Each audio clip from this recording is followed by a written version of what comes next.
This is my passion. This is what I love to do. But some days, sometimes, I'm just like you, man. I hate this job. Damn, I hate this job. Damn, I hate this job. Damn, I hate my job. Damn, I hate this job. I'm just like you. Damn, I hate this job. Man, I hate this job. Man, I hate my job. From a good dream I awake, sun rays on my face, planning out my day, hoping this ain't the one that I catch a case. I feel so good, I feel so straight. My manager keep calling me saying, hurry up, you late. Hurry up, you lay off. Y'all, man, I hate this job. Man, I hate this job. Been trying to play it cool, but it's hard to play it off. I've been hanging on to this bullshit, cause my car still ain't paid off. I know I'm on my way up, my boy just got laid off, so y'all, man, I hate this job. Man, I hate this job. These hoes here so ratchet, these niggas here so sneaky. Y'all don't even really pay enough for y'all to only pay bi-weekly. I'm trying to double up my cash, take this job, shove it up your area. Yo, man, I hate this job. Sometimes I wanna say, walk in and slap my boss. This shit is getting hard. Damn, I hate this job. Gotta make it out of this struggle, bruh. And I don't really mean to take it out on you. You just a customer, but damn, I hate this job. Damn, I hate my job. Damn, I hate this job. Damn, I hate my job. Damn, I hate this job. Damn, I hate this job. Damn, I hate my job. Damn, I hate this job. We're the reason why your stockholders always stay afloat. Yet I'm asking, are they hiring? Like everywhere I go, schedule will say 9, but I think it's fine if I clock in at 9:04. I work 40 hours a week plus overtime just to be bro. So y'all, man, I hate this job. Hate that I applied. So much has transpired since the day that I was high.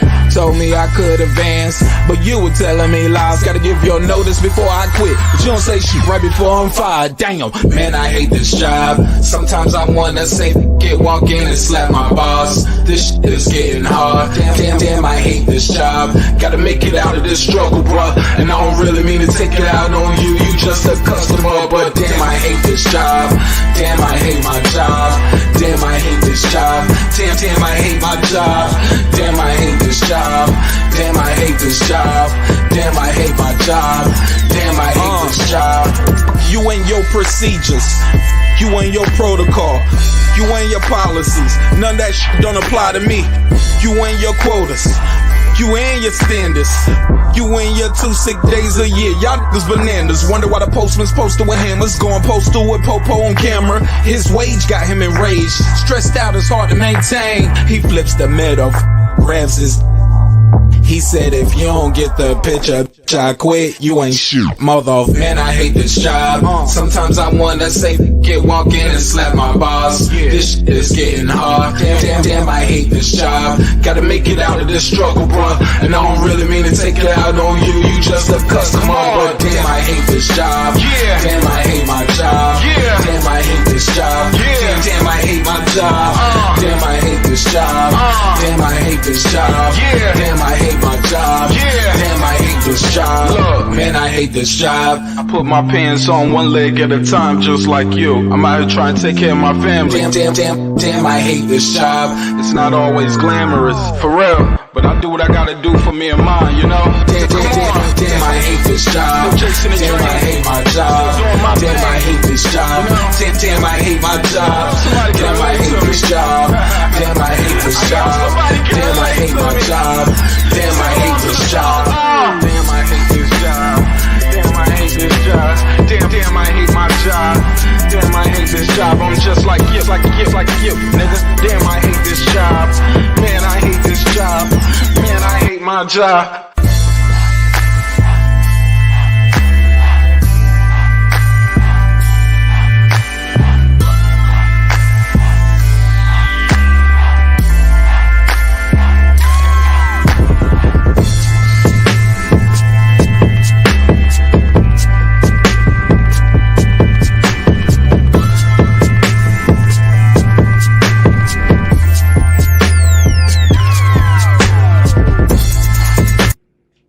The views and opinions expressed in this program are those of the speakers, commentators, experts, and or the host.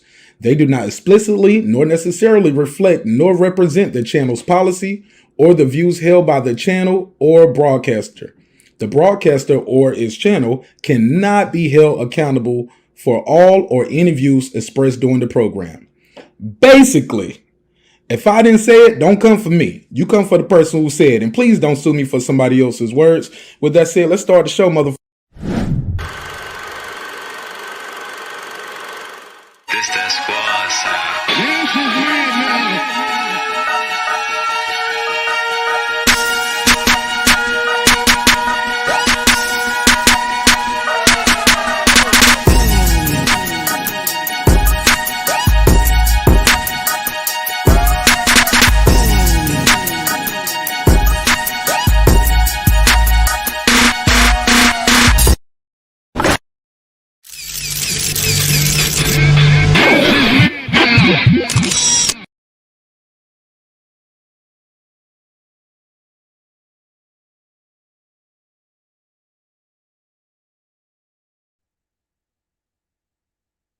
Up, bro.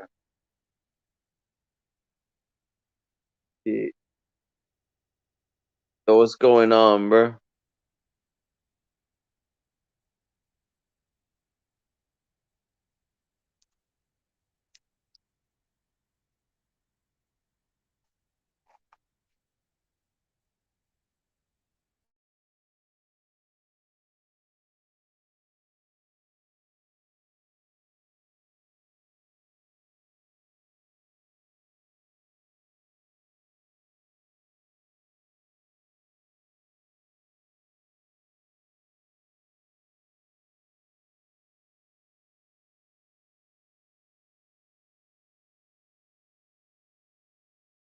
Oh, my mic is muted. Oh shit, my mic was muted. Y'all couldn't even hear me, huh?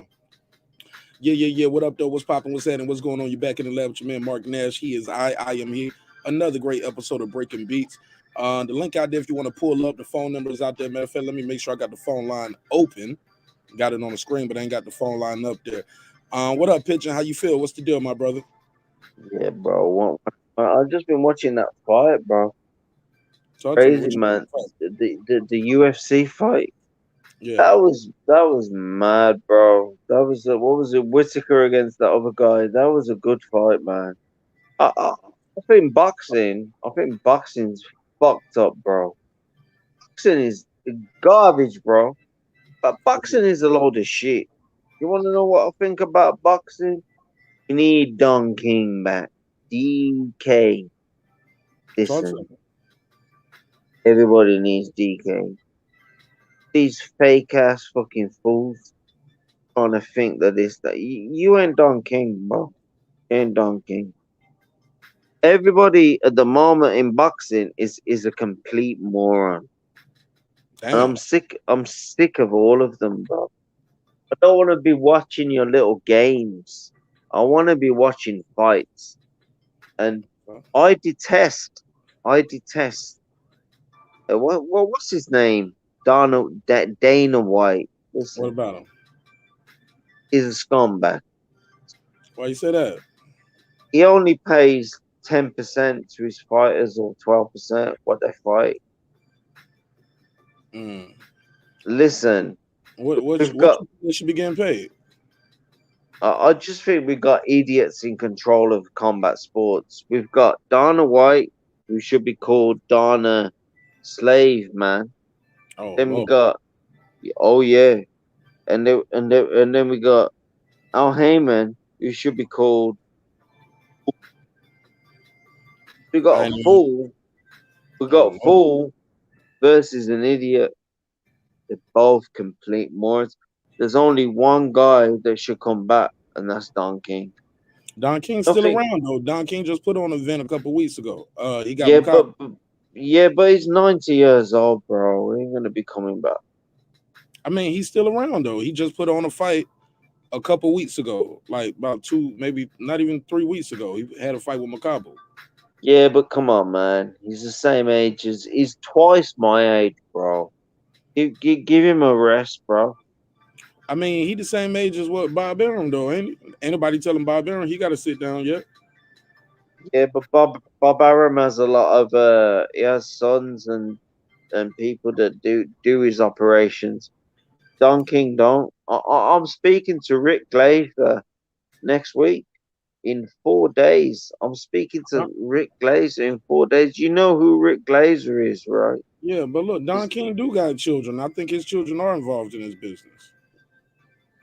Listen, listen. I don't know about that. I'm speaking to Rick Glazer I'm telling in you because you sound uninformed. That's why I'm enlightening you. He got a No, son no, named you can inform me as much as you want. You can inform me as much as you want. no, yeah, because you was uninformed. I just want to enlighten you real quick, I don't want people to go out there think what you said was necessarily gospel. He got a No, that's great. That's great. he got a son named Carl King. His son He Carl King. has. Hey, my brother, it ain't gonna work that way.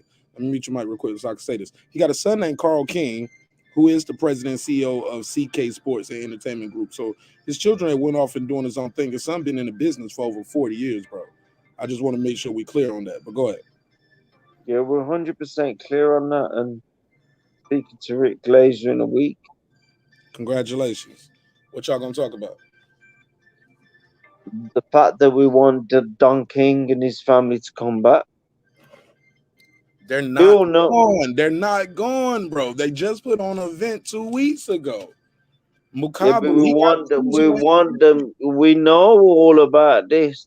It's not about the fact that we don't know that. We want them to come back as a major entity in boxing. they They're got not able to get the listen, listen, listen. go for it. Carl and all these guys, they're not able to get a contract. The reason why Don lost all his power because he couldn't hold up people like HBO. That's what went down. Fair enough. Shout out to my guy Reggie O. Reggie Jordy's pedal, man. We got to talk about this shit, man. Y'all don't hype me up to go live. What up, Rob G? Shout out to my brother D Ray. What up? What up? What up? We got Pigeon. He said, "Is this Pigeon crazy ass?" Yeah, you can be as nasty as you want, bro. Nah, he ain't fucking with you. He said, "Is this Pigeon crazy ass?" Nah, I was like, just saying what's up to the chat. But go ahead. They said Rick Glazer has been making rounds lately. He's been on a podcast tour. What Glazer? What's he saying to me, bro? What's he saying? Yeah, they say he's been doing his podcast runs lately. Yeah, he has been doing a bit of a podcast, but like Tim Weatherspoon has as well. But obviously, these guys get bored, so don't be nasty about things. They obviously want to go and speak to people on the internet.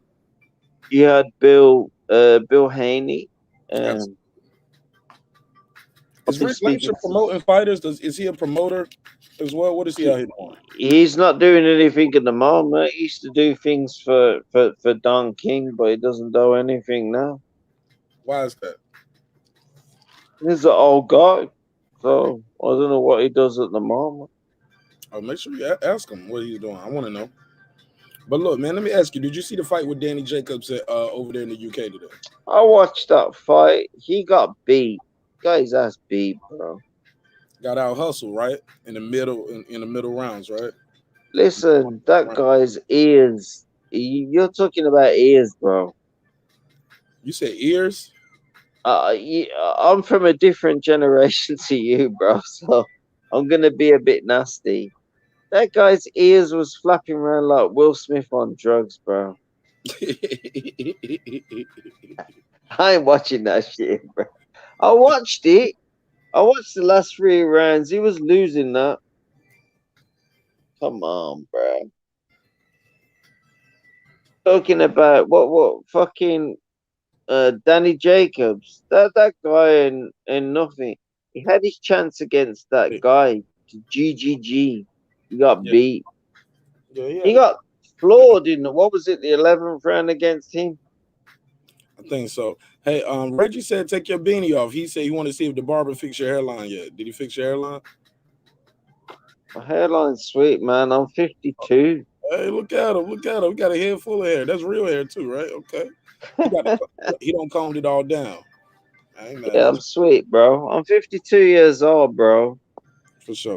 And what country you calling from again, Pigeon? For the people to he accidentally clicked the button. Yeah, man. Ty, what up, Ty? Ty, what up? Click the link. Click the link. Yeah, somebody said Jacobs failed against GGG and Canelo. Guys, is Daniel Jacobs' best days behind him?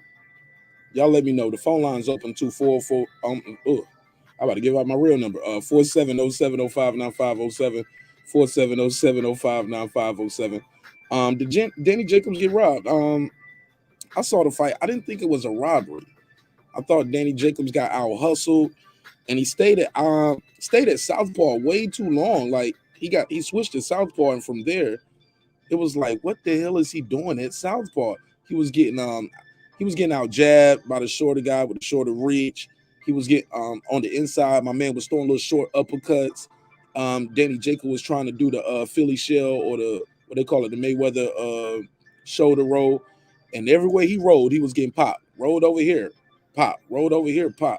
I mean, oh boy was doing whatever he wanted to do in there. It seems like Danny Jacobs got a little lethargic.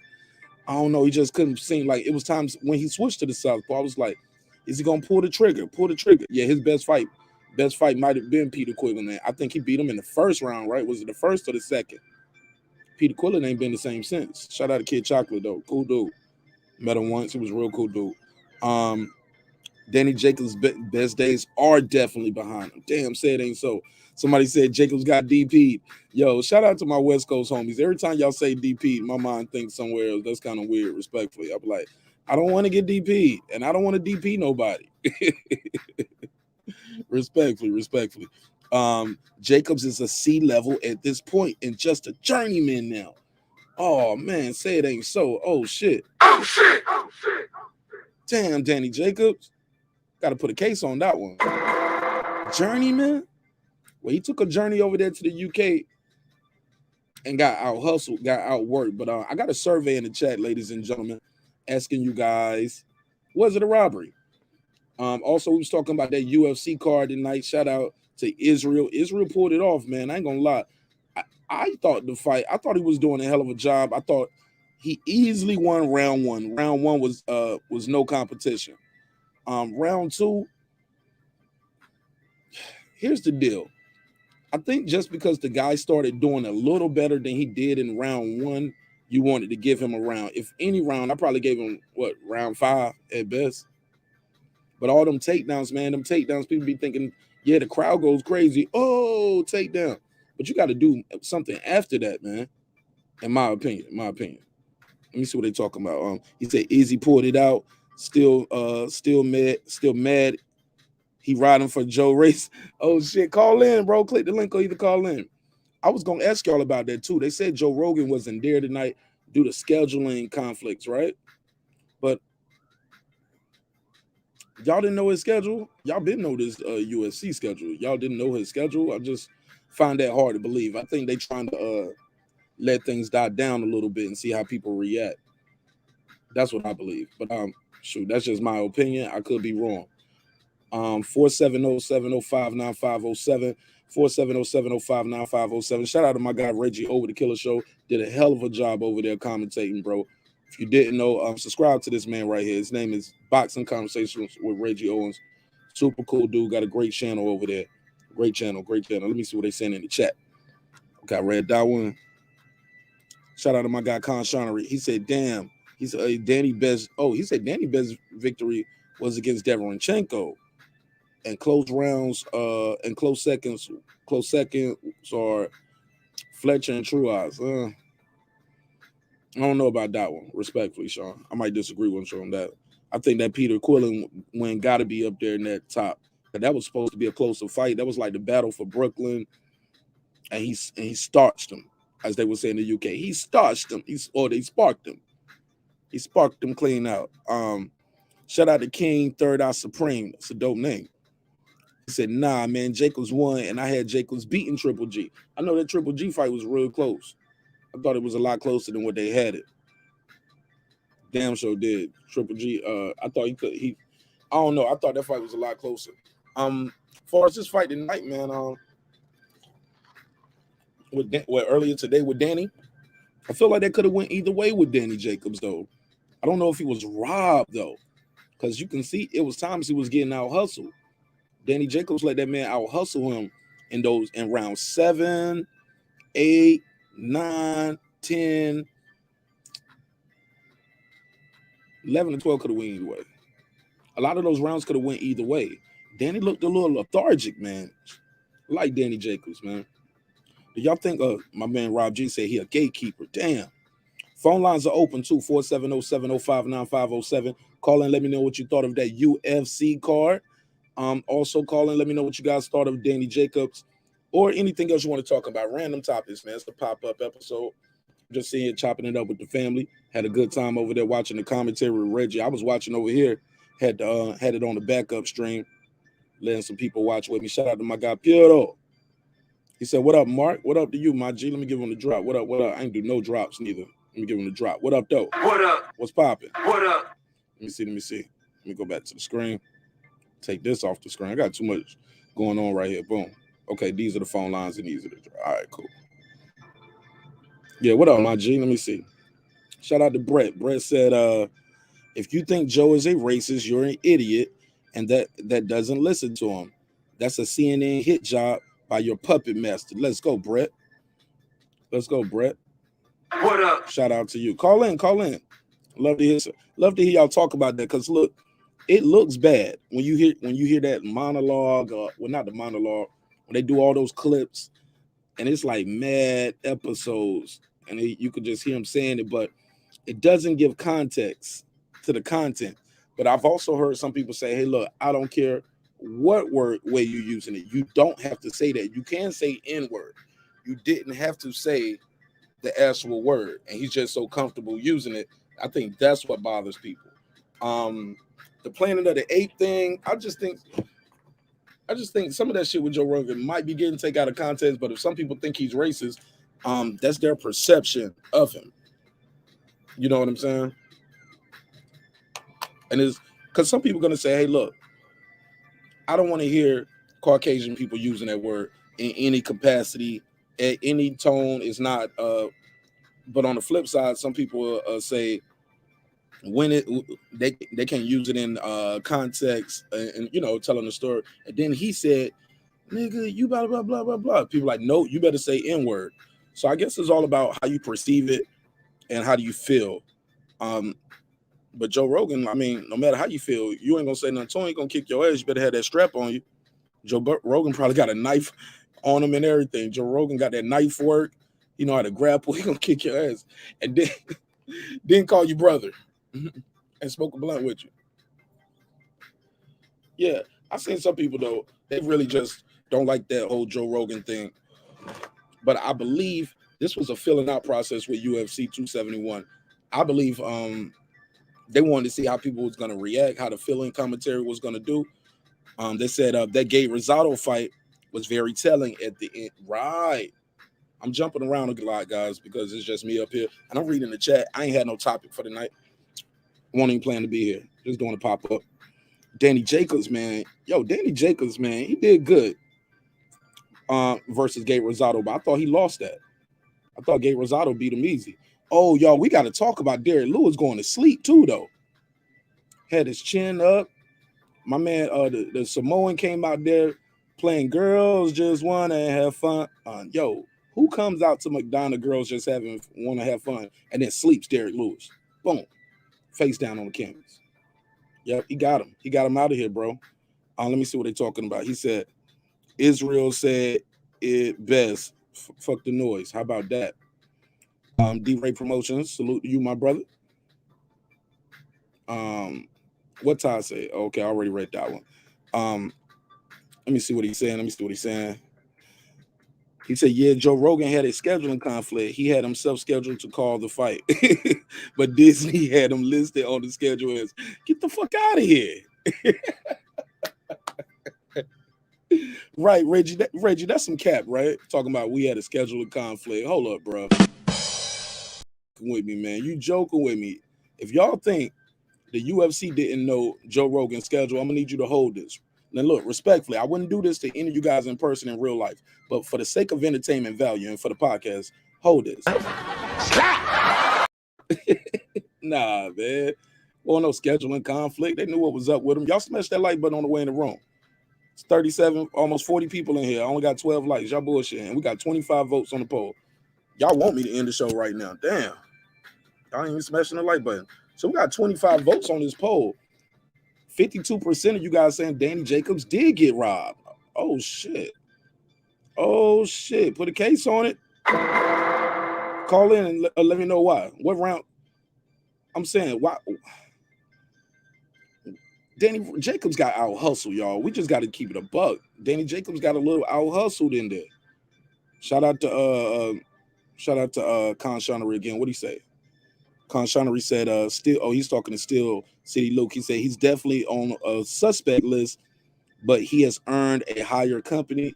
He has earned higher company because he shared the ring with Triple G and Canelo, Charlo, Andre Benavidez. Couldn't say the same resume. Why? Who? DanielJacobs. DanielJacobs ain't been in the ring with Charlo. He didn't fight Charlo or Andre yet. Who's he talking about? Who you talking about, Con? Let's keep it moving. He said lost money on the Black Beast getting stopped with the elbow. Damn, yeah, man, that was slept him too. He went down like his body went limp. And I ain't gonna lie, I saw the elbow I saw the guy throw the elbow, but I didn't think he was gonna. I ain't gonna lie. I seen my guy Lewis take a lot of punishment before. He said Reggie was amped for a guy sober drinking water. Hey man, Reggie said he ain't got a drink to do his thing. I ain't mad at him. Shit, I'm over here having me some wine right now, having me a glass of red wine. Well, a cup of red wine. He said Reggie was in. We read that one. He said same old Marq. What you mean? What I do wrong? What I do wrong this time, Pito? He said salute to the chat. He said, Ty, I be adding the food. Yeah, bro, you to be wilding out. Mike from Boston. He said, it's a wrap. It's a wrap. Who got rap? What you mean? It's a wrap. All right, Wayne. What up, Wayne? Wayne doing his thing. He said, boxing is starting to suck. Losing my love for each passing day. Nah, Wayne, don't do that, Wayne. You got to keep hope alive, bro. It's a lot of young fighters coming up. We got that Oscar Valdez and Shakur unification. We got these two young fighters going in there to unify. Both of them are undefeated, and they risking a lot, right? So don't feel that way. Is it because you thought DanielJacobs got robbed? Let me know. Let me see what this one. He said Joe racist called black people apes, and he said black people have a different brain. Fuck that racist bastard. Still call in, man. I need somebody to call in on this shit. Y'all up here just in the chat. Or click the link, 470-705-9507. Let me see what they talking about. Damn, he said Israel ain't FBA. It don't matter what that clown say. Okay. I don't even know what FBA is. My bad, bro. I don't know what FBA is, respectfully. He said Rogan is a known meathead. Got to put pause on that. Pause, my G. Pause. Put a case on him. Shout out to Rob G. He said, you know Joe got that EDC technical bag. Yo. Oh, on God. Joe Rogan got there hunting, skinning the animals and everything. Yeah. And look, I ain't gonna lie, I used to think that kid Brandon Schwab was kind of racist, yo. Yeah, he had his chin up way too high, yo. Israel had his chin up all night too. I don't like how he pulls back with his head when he getting jabbed like that. That's what I don't like about Israel. When he gets jabbed or somebody jabbing him, he just leans back and put his head straight up in the air. Somebody can rush him. It was times too. I thought Israel's hand was hurt, like the commentator said. He said his hand was fine, but yeah, it was times where he didn't shoot the shot though, and the guy was right there. But he said Rosado beat Jacobs on my card. Absolutely, I thought Rosado beat Jacobs too. Salute to Philip. Philip said another great show. My G. I appreciate you. We just up here talking, man. Random topics. Appreciate you though. I wanted y'all to talk. I wanted somebody else to talk more about that Joe Rogan shit, man. I think that's cap. Talking about they didn't know he was gonna the scheduling. Come on, bro. How do you not know Joe Rogan schedule? And you know, come on, y'all know Joe Rogan's schedule. Joe Rogan's schedule is around what y'all do. Philip Jackson, he said, your boy been out of pocket, still recovering from my broken ankle. Oh man, I'm sorry to hear that, bro. A broken ankle is a terrible thing, bro. I don't know how much you weigh, but the taller and bigger you are too, man, the more you got to deal with it. I mean, you don't even realize certain parts of your body, you think, oh man, I'll be all right, man. When you got certain injuries, it's like everything aggravates it. But make sure you're doing that rice treatment. It's rest, ice, compression, and elevation. Rest it, ice it, put the compression on it, and elevate it, bro. You'll be back in no time. But you said it's broken. It ain't a sprained ankle. Damn, it's broken. So they got pins. They put pins in your ankle. It's crazy. Shout out to Ty. He said, "Are you doing a Super Bowl show, Marq?" Man, I'm gonna talk to my wife tomorrow because y'all know Sundays.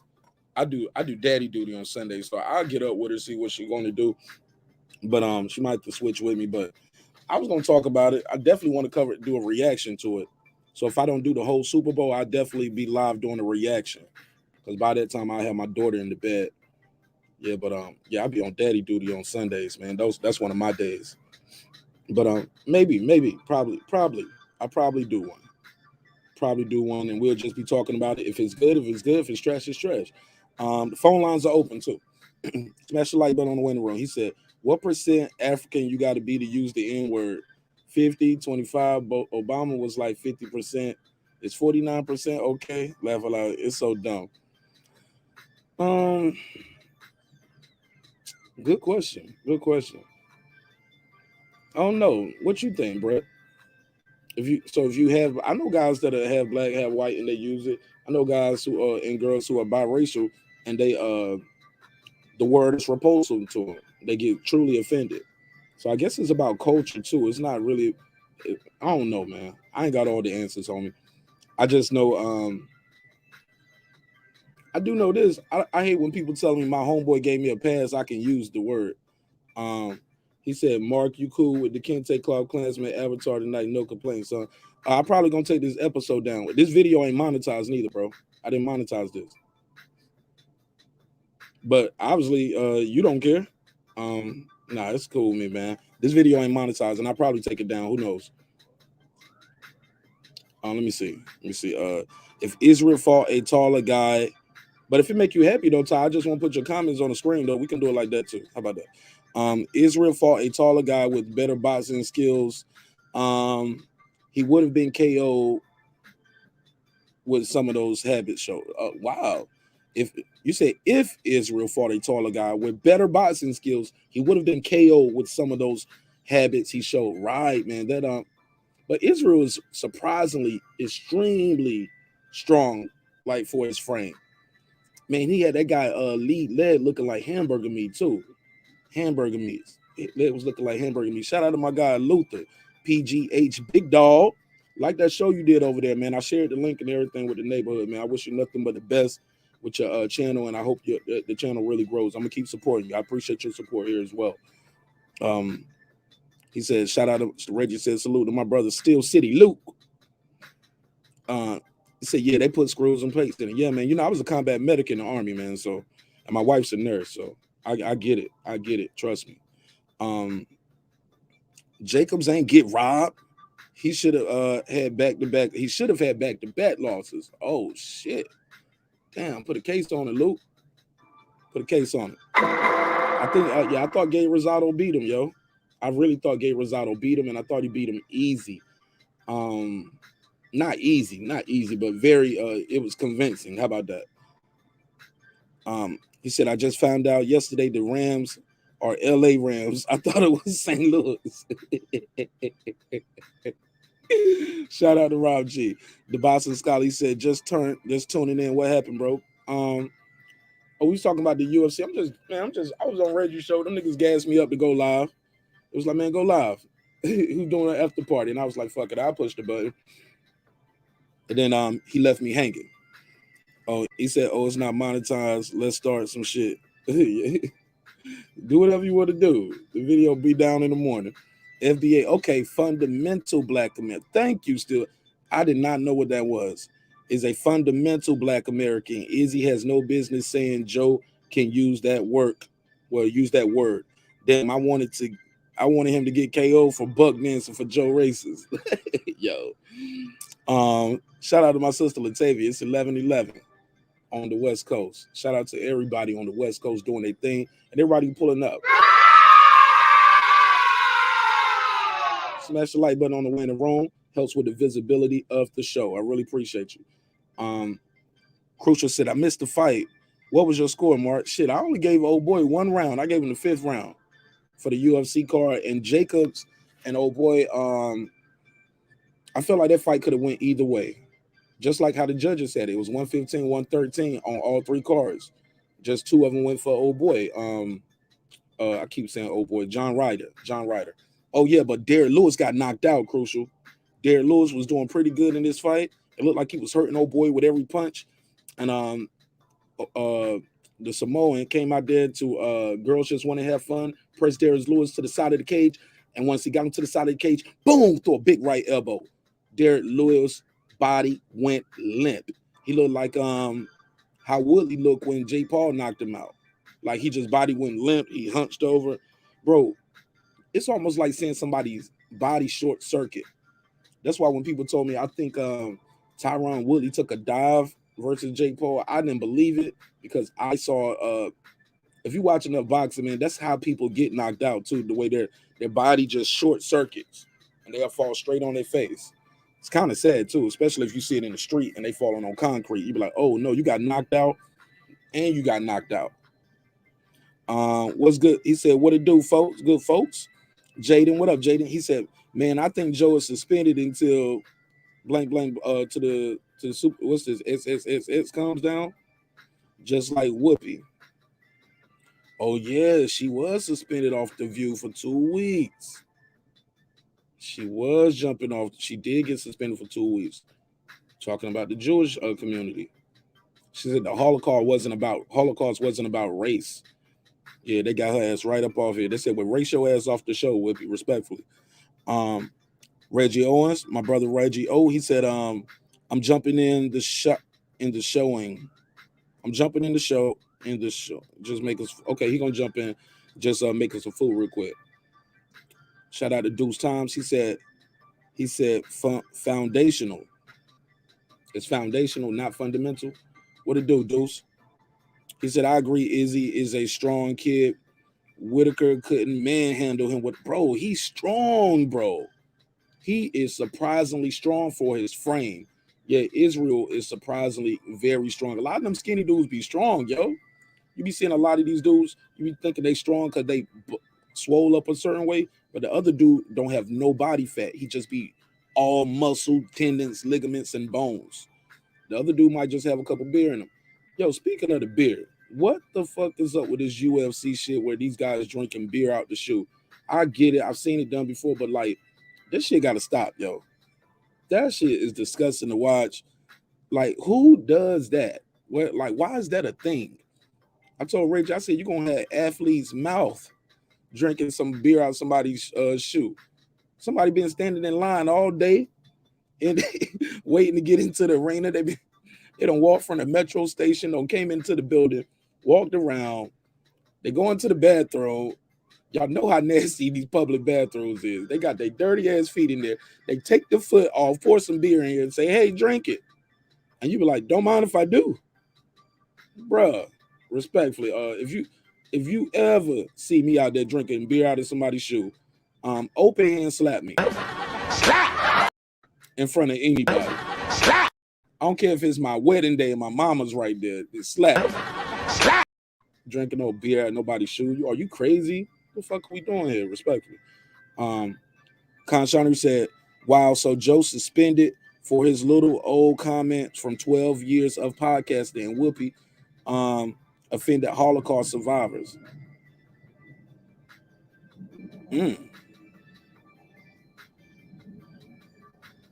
Well, someone's argued Joe Rogan could have offended black folks, man, to be fair. Right? Very possible. You can argue both ways. Whether it was 12 years of podcasting, that compilation they put out of Joe Rogan is damning, though. It's damaging. It's damaging. It's to the point when you support him, if you black, people will be like, oh, you a buck dancing, or or you're a coon or something like that. He said Danny isn't at the ice, so he talking about boxing. Let's go back to that one. Let's go back to talking about Danny Jacobs, who lost today, and people said he got robbed. They said Danny isn't active enough, but I have a question. Why don't people want to see Spence Crawford? Man, click the link, bro. The panel's open. Oh, he said, why? What did he say? Let me see it. Let me finish reading this.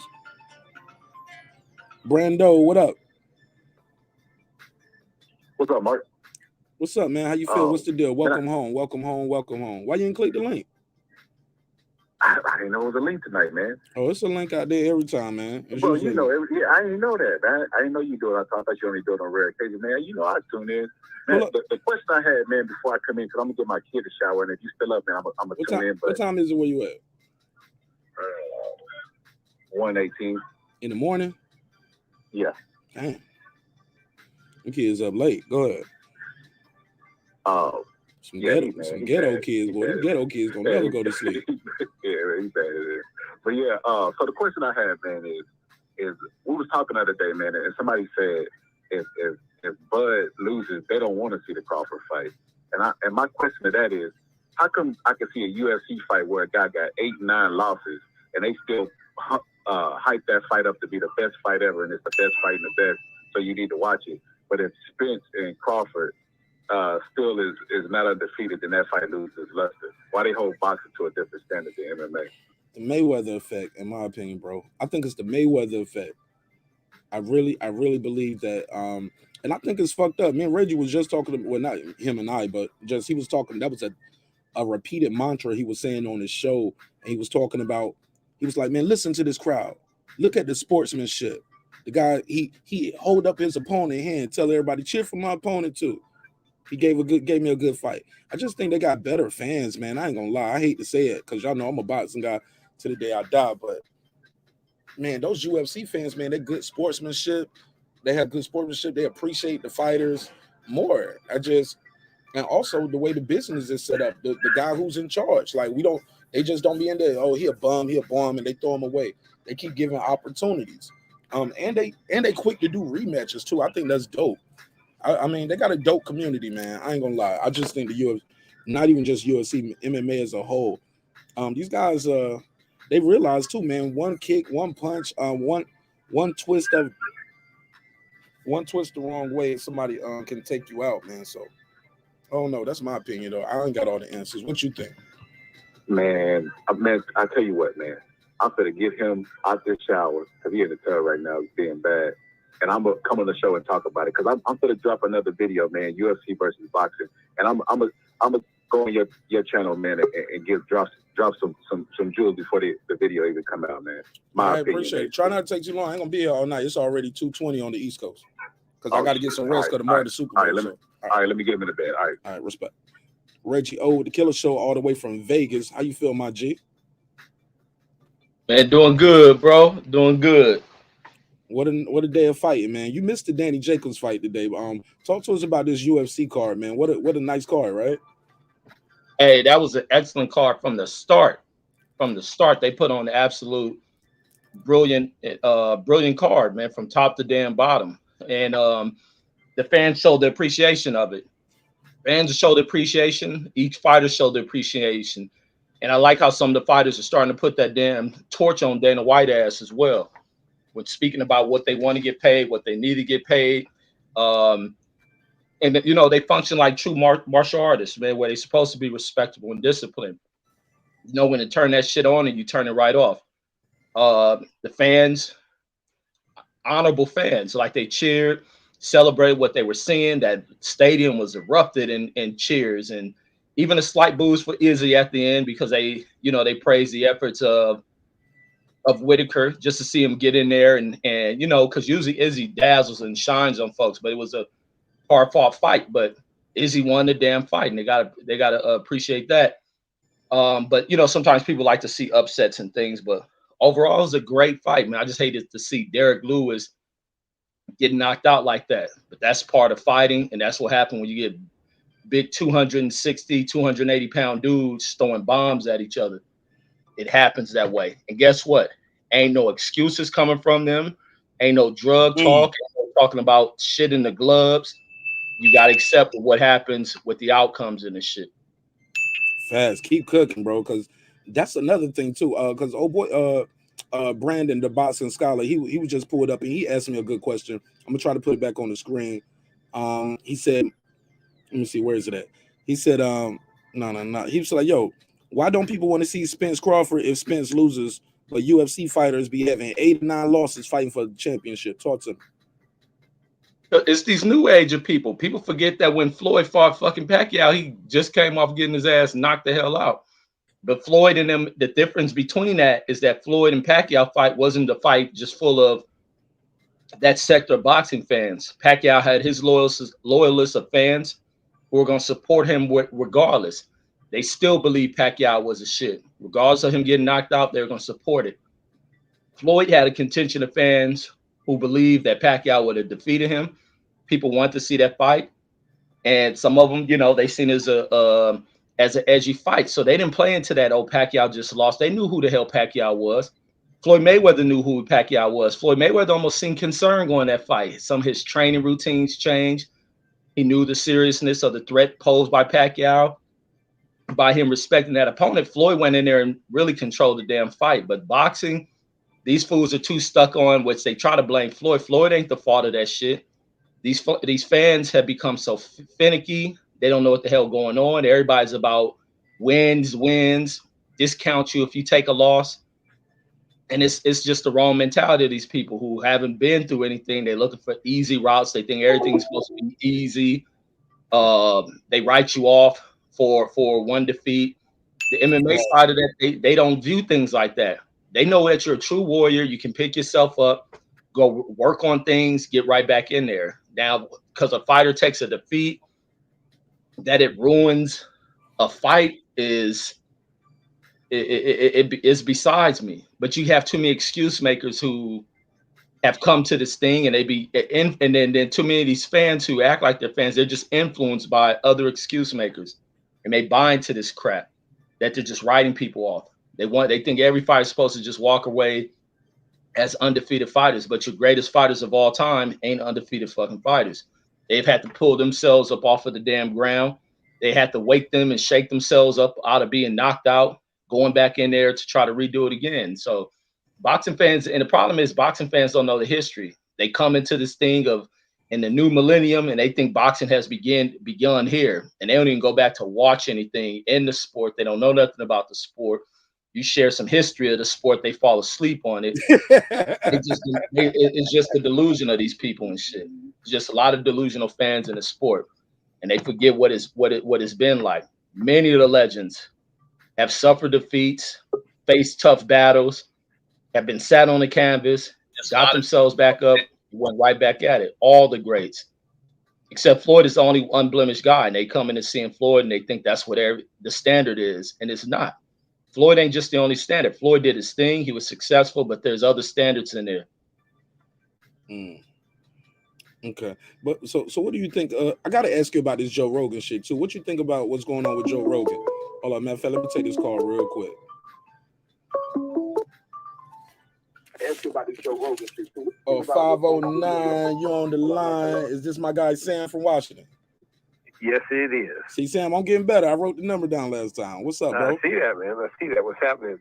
Hey, I gotta give props to the man on the panel who's just speaking. I came in late. I did not know his name. Reggie Owens. He's right. Hey, Reggie Owens. Is that Reggie? Man, me and Reggie agree too much. I don't Yes, like him. But look, Reggie's right. But Reggie missed one thing. UFC does what it does because they got one promoter. One man's calling the shots, which I always don't agree with. Like Kanye said, one man shouldn't have all that much power. But see, what we got going on here is that in boxing, we can't get everybody to fight each other, and everybody's trying to save their O because the promotions. And UFC, they hungry. They call up. In UFC, they call up and say, hey, you want to fight? You say no, they hold it against you, and they'll starve you out.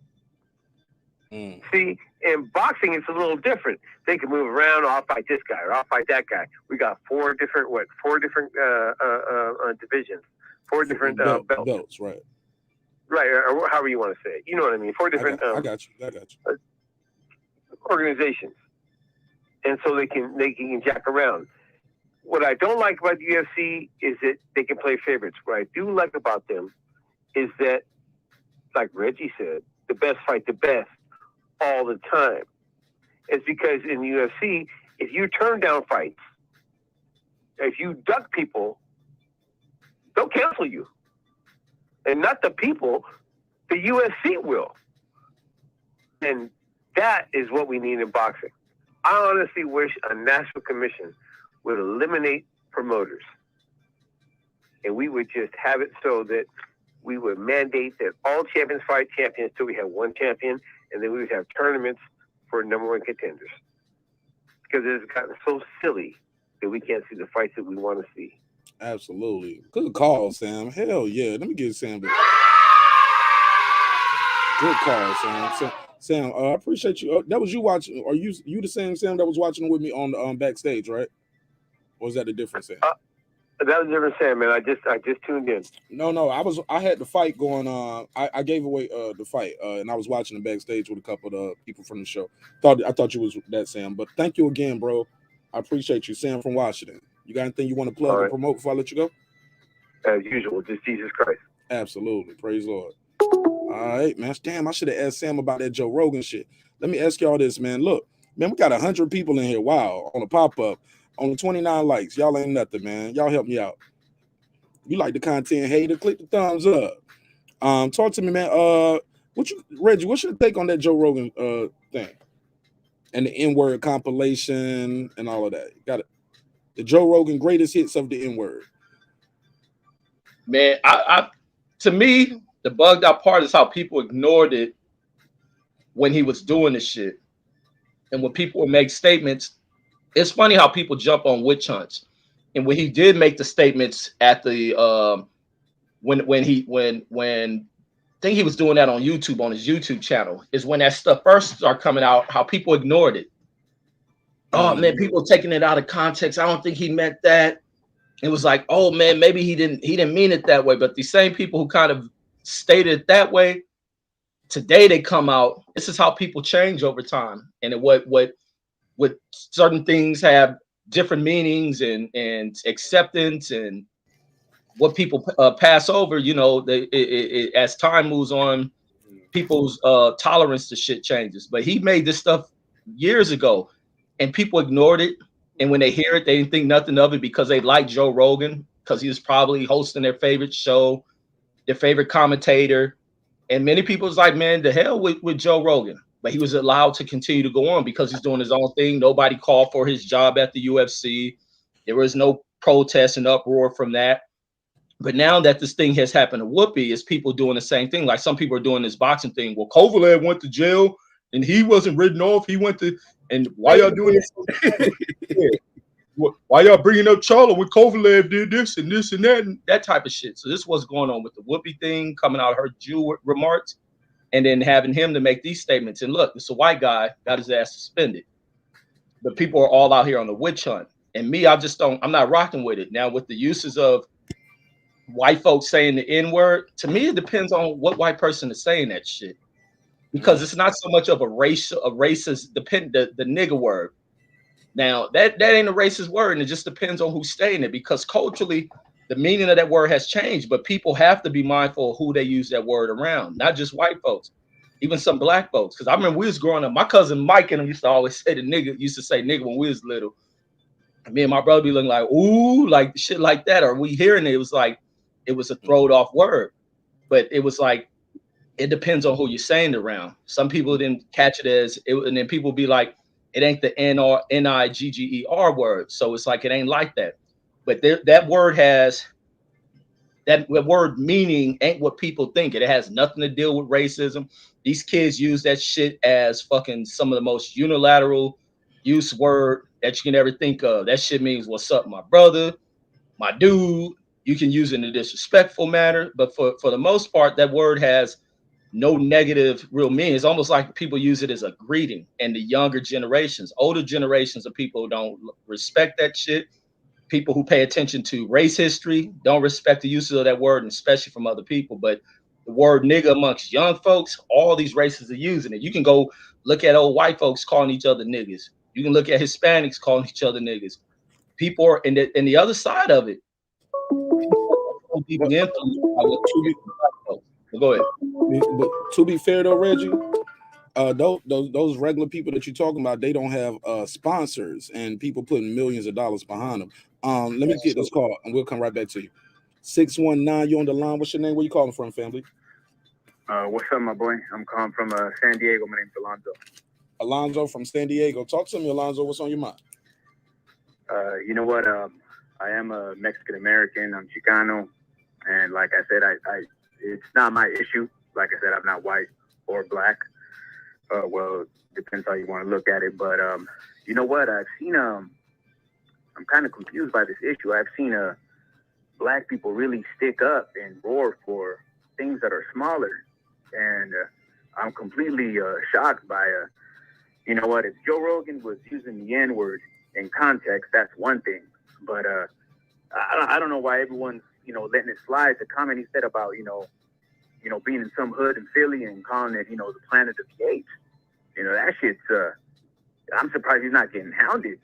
I'm surprised everyone's not doing what they can to get this dude off the line, off the TV screens. I mean, I understand it's like a lot of money being dumped out, but like I said, I believe the N-word's always going to bring some kind of controversy. Like, for example, the N-word that ends in GGA. I mean, that's basically slang nowadays. I know some people may not. It's not a word that I use. I've been given the so-called pass. I've never felt comfortable saying it. But it's the N-word. Say it real quick. Say it real quick. No, I'm joking. Now, who gave you the pass though? Who gave you a pass to say? Well, I live in a part of. There's only like 2 general areas in San Diego where all the blacks are at. The blacks are in bordering. They're in bordering areas here in San Diego.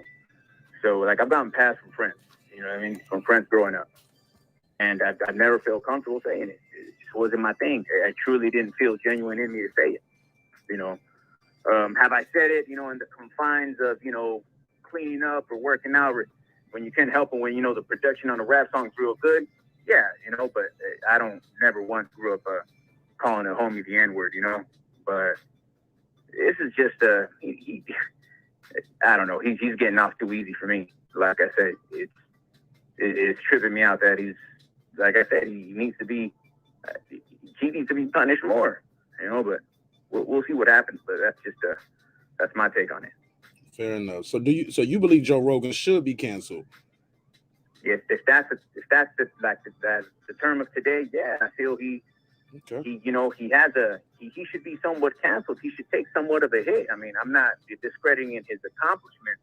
He's done a lot of good things, but like, for example, in any job, you need to get face consequences.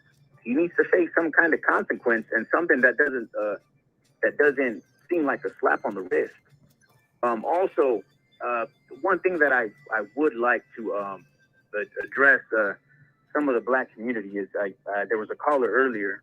They like to bring up, like, for example, right, if Charlo's getting grilled, right, for whatever he did, whatever domestic violence call he got into, and then they'll bring up, for example, like, whenever I've noticed some even other channels on YouTube, they'll bring up what Kovalev did. And we got to understand, Kovalev, he's not someone known by many Americans.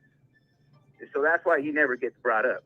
Not a lot of people know who Kovalev is. A lot of people know who Charlo is. The fact that he's American, he probably gets seen with a lot of, entertainers in the music industry. He probably goes to a hip-hop podcast.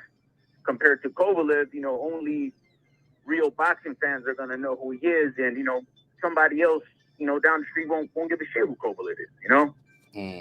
So good point. They might not know him. That would be my take on it. I think Kovalev, only people that are in the boxing know who he is, and that's if you're a hardcore boxing fan. There's a lot of people that still that like boxing here and there, then they still won't know who Coppola is. You know, I had people, you know, completely say when Canelo fought him, who the hell is this guy? Fair you enough. know, we all know Coppola has an extensive resume, but fair enough. Appreciate it, man. You got anything? This was 619. What's your name again, bro? I'm gonna write this down. Alonzo, I go by Alonzo Amazing in the chat. Okay, that's you in the chat, Alonzo. Okay, thank you, man. I've been saying Alan so amazing. It's Alonzo, so it's Alonzo. So yeah, it's Alonzo, and you know, amazing. Alonzo amazing. Okay, cool. Well, shout out to you, bro. Yeah. Welcome home, man. You always got to. You Oh, always man, got to see that. One more thing to add. I got one more thing to add. If that's cool, before I go. Go for it. Man, I just want to say, I really don't like how I noticed that there's a lot of channels out there with race narratives. We all know who they are. And I just want to say that they don't speak for all Mexican boxing fans. There's one thing, there's Mexican boxing fans that only do like watching Mexican boxers or strictly just Canelo. And, you know, there's also ignorant cowards that, you know, they're going to say racist things, you know, but like I said, there's no narrative here. You know what I mean? I'm a fan of all kinds of boxing. You know what I mean? There's no, you know, if anything, you know, people get mad because they're trying to defend the narratives that are being put out against us. Fair enough. What's wrong is wrong. What's wrong is wrong, and that's it. All I want to talk about is just boxing, and I want to see these fools just get down and scrap. That's it. I just want to see a good fight. You know what I mean? That's all we want to see. Appreciate it. Good call. Good call. Man. Thank you so much, Alonzo. Amazing. Appreciate you, man. You're welcome home, bro. Well, you always got a seat at the table here. I don't really buy into that race baiting shit, man. And you guys are entitled to have your own opinion. You guys can still call in, join the panel, be in the chat. Got people that got wrenches over here, and they think Errol Spence is gonna beat Bud Crawford. You know, I think the opposite, but hey, we still cool. But thank you so much, my brother. And that's what it is. I got to take the next call. All right, man. God bless. Thank you so much. Shout out to Alan, so amazing, man. Hell yeah, good call right there. Go ahead. We got my guy, the Bots and Scholars in the building. What up, my G? Welcome home. Welcome home. Welcome home.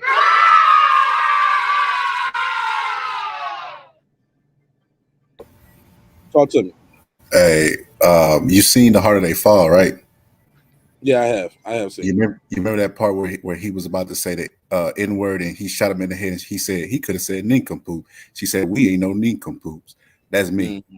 I don't care what kind of past you got. You better not. I was telling my white friend this because he was big into rap and everything, and he would try to use the N-word. And I would tell him, bro, it's context, right? I love my wife. Women call each other the B word all the time. I would never call my wife a B because context matters. You could never use that word as endearment to me because the historical context of that word is going to always have the historical context. And you can't take that away no matter how much you love me. And if you got love for me, you're not going to say that word around me. That's the agreement that me and my white friend came up with because I don't care how much love I have for him. Every time he would say it, even if he said it in the song, man, my blood would just boil. Well, you ain't still on him. I couldn't, man. Why you just slap shit out of him? Hey, 20, 30 years, man. Look. That means y'all should be able to be friends right after that. You be like, hey, say it again. Say it again. Hey, look. You should have been like Pinky off of Friday. No! Oh, shit! Say it again. Say something else. Oh! Say something else. Say something else. That's what you should have did. Man, in 30 years, we've been friends, bro. If that anger that I had, if I'd unleashed it, we wouldn't have been friends no more. Every time he see me, he'd have been whistling. He'd have remembered that A whooping I put on him, man. That word just ran me hot, man. Like, I don't know why. It's like I said, it's context. It won't mean nothing coming from you. Like, if you're like, oh, shut up, nigga. I'd be like, oh, we clowning. You know what I mean? But if it comes from a white person, man, it just triggers me because the historical context. We're all aware of the historical context. It's never gonna change. So let me ask. Matter of fact, we got Bold. What up, Bold? Hey, what's up, man? How you doing? Bo, what's your name? Where you calling from? Well, say Bo. Where you from, Bo? Man, I'm from all over, man. I mean, I'm originally New York, man, but I've been in Baltimore and everything. All right, cool. What's your take? Did you see the UFC fights? The DanielJacobs? Yeah, I watched calling in for the Joe Rogan part. You said Joe Rogan?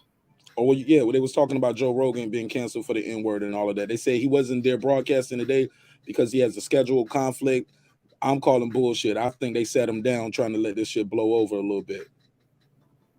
What you think? I don't know, to be honest with you. Fair enough. Talk to me. What's on your mind? Nah, I just see you had the videos up with the fights and whatnot, man. I thought we was talking about that, but I did hear about. We talking about it too. We talking about everything. Go ahead. Okay. Nah, I mean, I did hear a little bit about the whole Joe Rogan thing, like about a week ago, I guess. Then I saw a video. Somebody put it out. I don't even remember who it was. But yeah, like the fights overall. What y'all want to talk about? Because I don't want to like. We was already. Well, hold what you got. Let's finish where we was at then. You could jump right back in. So the Boxing Social. Let me ask you this: do you think it matters though when it comes to the Joe Rogan shit, like that it was old? Because Reggie was like, I heard Joe Rogan when he gave his speech, he was like, "Yo, it's taken out of context. These are old clips. It's a lot of clips. Blah blah blah." They got a whole compilation. It's like his greatest N-word clips. It's you, Reggie. You don't think before we had the call, you was like, people say it all the time. It's in music. These kids move a certain way. These kids say it all the time. Joe Rogan ain't no kid. Joe Rogan's a 50-year-old man. He's not a kid. No. Don't mix it up. But no, you mixing it. No, you mixing it. I ain't making an excuse for Joe. Clean up. Yeah. No, ain't no excuse for Joe Rogan, but it's just people with the witch hunt shit. People have known that Joe Rogan had made these statements long ago, but here it is with people who have for some reason, people can't think on their own. People don't have to where they call for someone's head at the moment in which they do it, because if they don't hear others doing it, they look around and say, why ain't nobody say anything? Well, I ain't gonna stir nothing up. I'm gonna just stay quiet and ignore it, wait for the whole group to get around it. So nobody said anything. Many people made excuses for Joe Rogan. Oh, he ain't like that. Many of them heard it, turned a blind eye to it because of who Joe Rogan is, who his status is. But he was saying some real effed up things. And Joe Rogan touches a lot on this racial shit when it comes to that. But something should have been done there. People should have called for his job way back then. Nobody did any of that. So now here it is people playing a tisket, a tasket type bullshit. Are people real serious about what they want with Joe Rogan? Or is this tisket tasket because of the what is it called? The View or something that suspended Whoopi? Is that where it's coming from? And then now somebody clips together this shit. Well, he did this. Same thing. Jamal Charlo gets arrested. People want to bring up, well, Kovalev did this and Kovalev fought Canelo right after that shit. So this is a type of tisket basket bullshit. I think that's a bad example when people keep bringing up the Whoopi part, because here's the thing. What your company allows you to do and don't allow you to do doesn't mean the other company got to do that. They don't work for the exact same company, right? Right, and that's tisket tasket. That's what people going after. They pursuing that. All right, fair enough. Look, man. What about that part with him with the Planet of the Apes part? What happened with that, Reggie? You okay with that? Somebody called him hard or hell no. People was calling, a few people was voicing the like they need to get rid of this motherfucker for that. A lot of other people remain silent. Everybody, I'm gonna say majority of people remain silent when he made that comment. And some people probably creating excuses. Oh, no, he wasn't saying it like that, and he was just being funny. He is a comedian and stuff like that. People are just creating these excuses because of who the guy is and want to ignore that he was making some racial shit. A lot of people want to identify. This is one thing that people always do, is that you can identify, bring up the question, do we have racial issues in this country? Yes, they're widespread. Now, when you put an identity on someone being racist, people love to run away from that shit. And that's like, I remember Dante used to always bring this shit up where people would play like act like they got a sixth sense to that shit, but they're blind when you identify it. Okay, so there's widespread racism. Well, Joe Rogan's being a racist. Well, he's not being that. I know him. I've hung out with him. I'm his black friend. People will pull that shit rather than to address the shit, to bring some type of suspension. But me, when it comes to shit, I ain't with canceling people out neither. And that's the other side of things. People are just looking behind. Does he really, what is the thing behind him saying that shit? And what is the resolution to it? I ain't with a lot of people who get suspended over some shit they said in the past. My thing, if people ain't got the courage to address these motherfuckers when they say it in their face, which most black people don't. That's why I always like to bring up when I do my shows of how black people act in 2020. They pull their cameras out. They bitch, moan, cry, say he called me this, and I can't do nothing to the superior white man, but I need everybody help to cry along with me. And this is what we do. And the same thing on the flip side, like even that shit with Whoopi. Whoopi said everything that was true about that Jewish shit. But a lot of people in this country ain't got courage to addressing racism. People make racism out of shit that ain't even racism. And that's how convenient it is for people to just throw that out there. Like, I mean, people are so delusional and lost when it comes to that. But if people are real serious, they should address Joe Rogan to be removed by the UFC. He said this shit before he got that Spotify deal. Spotify knew what the hell he said.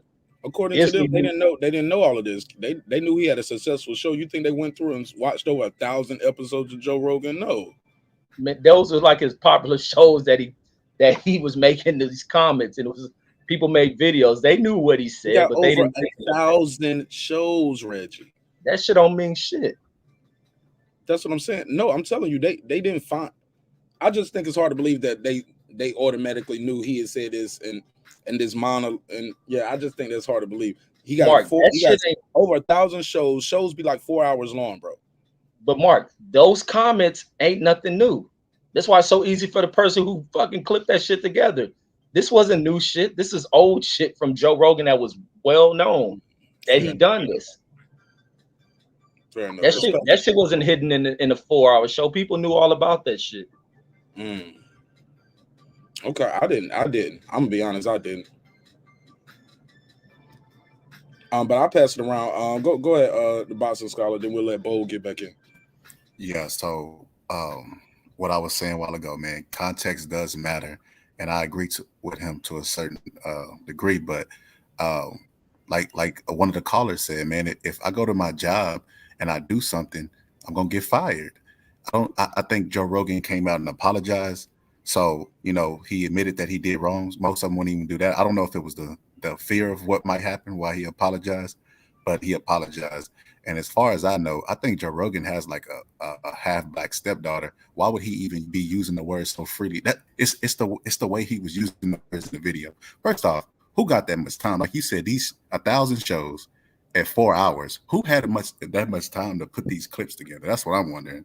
I think it was India Ari. I heard. I don't know if that's true or not, but the just how freely he was using in the video, I bet you when he watched it back, he was like squirming, like, "Oh man, I can't believe I'll be talking like that so freely." Because I like Joe Rogan's podcast, but I don't catch every episode. Like you said, he got 1,000 of them. He dropping episodes every day. I can't keep up with all his episodes, but he has a really interesting show. But a majority of his viewers ain't black anyway. That's why we ain't caught the N-word yet, because I mean, when we do watch, it's probably far in between. How many black people like 10 toes down just support Joe Rogan? That's like a UFC stoner type show. A lot of people that smoke weed watch Joe Rogan, and his majority of his audience is not black. That's why we didn't catch that N-word, because I watch a lot of his shows and I ain't catch that either, because I would have been like, man, dang, Joe, ease up on the N-word, man. Like, because man, he was talking like Donald Sterling. Remember Donald Sterling got caught on that tape talking to that girl? Right. He was talking like that, like freely, man. Like, dang, Joe, be easy. We looked at him as like an ally. And you know what? One time I watched one of his shows, and he was talking about how black people say we don't want white people to be in the discussion of race. And he couldn't understand that. He couldn't understand why they didn't want white people in the discussion of race. And our argument was, the people, I can't speak for everybody, but this was my argument, is once we allow white people in the conversation, they dominate it. They control the talking points. They say, oh no, you can't say that. They become the face of it. And then the movement becomes polluted, where we don't involved in the movement. Who's in charge of women's rights and Black Lives Matter and all that stuff? It all goes back to a white person.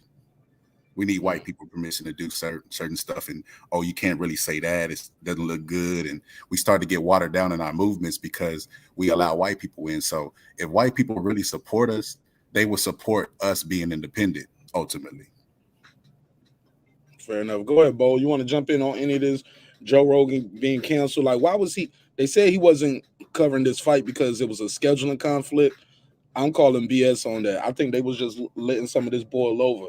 Like, Joe Rogan's schedule, and Joe Rogan know y'all fight schedule. Don't you agree, Bo?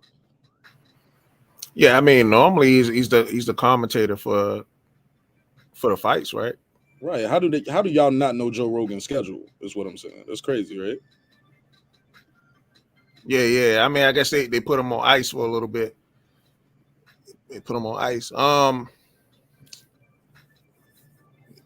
You know, as far as the N-word and stuff, I mean, here's what I say about this, man. It's gonna sound very unpopular, so oh shit. Oh shit. nah, it ain't going that far. Ain't going that far. Let's go. I ain't going that far, man. I don't want nobody like. Nah, my thing is this: like, if you truly offended, right? You know what I'm saying? Be really offended. You know what I'm saying? Because here's my thing, right? When it comes to this N-word, right? To be honest, like the family I grew up around, I got cats in my family. They don't accept that word from anybody. Don't care if you're black or not. You know what I'm saying? Like, if you really offended, be offended. Don't try to use that as an endearment, because it wasn't an endearment when they use it against us. So if you offended, be offended. Check everybody on that shit. And then we won't have any problems with it. You know what I'm saying? But I think the timing with the whole, you know, I think it might have something to do with this whole Whoopi Goldberg thing. You know what I'm saying? Because when Whoopi Goldberg got put on ice, now Joe Rogan, you know what I'm saying, he's getting put on ice. But I realized something with a lot of celebrities nowadays, man. They try to put Dave Chappelle on ice. They try to put like all these other celebrities on ice just over, you know what I'm saying, something that people don't agree with. It's just like they're canceling like everybody. I don't approve of that Joe Rogan when he said the Planet of the Apes part like that. To me, I was like, yo, he don't went too far with that. But that's just my personal opinion, man. I feel and it flowed out so natural too. Like he didn't even think twice. He did like, whoa. Yeah, unfiltered. I get it. That's the same thing that got him popular though. He seems unguarded, unfiltered, unbothered, and yeah, man. But that's shit. It is what it is. Like I said, man. I'm not here to change anybody's opinion. We're just here to provide an opportunity for everybody to have an opinion. I appreciate you guys being respectful in the chat too. 'Cause I know this is a sensitive topic. You guys, and our audience is very diverse. We got black folks, white folks, Hispanics, men, women. So yeah. So it is what it is. Like. I got to get Bots and Scholar in here. Give me your take on what you said you had a theory that you wanted to talk to me about based off a video you got. So you was gonna give us a little preview. Talk to me. Oh, okay. So UFC versus boxing was gonna be my video, and when you ask people about the UFC, what's the one thing they always say? You mean MMA versus boxing, or you just talking about that one company versus UFC? the Because whole people sport? that was gonna be in my video. People, because of branding and marketing, people when they hear you, they don't even know MMA exists. They say UFC. They be in the comment section like, dude, you don't even fight UFC. I'm like, what is fight UFC? They don't even know. Right? Yeah, they don't even know MMA is the sport. UFC is the brand because UFC is so good at branding. So basically, I was going to talk about how the UFC basically stole their marketing model from wrestling. If you look, all the wrestlers were going to MMA or UFC. Their fans are wrestling fans. If you go look at the numbers, and a lot of people say, okay, the best fight the best, right?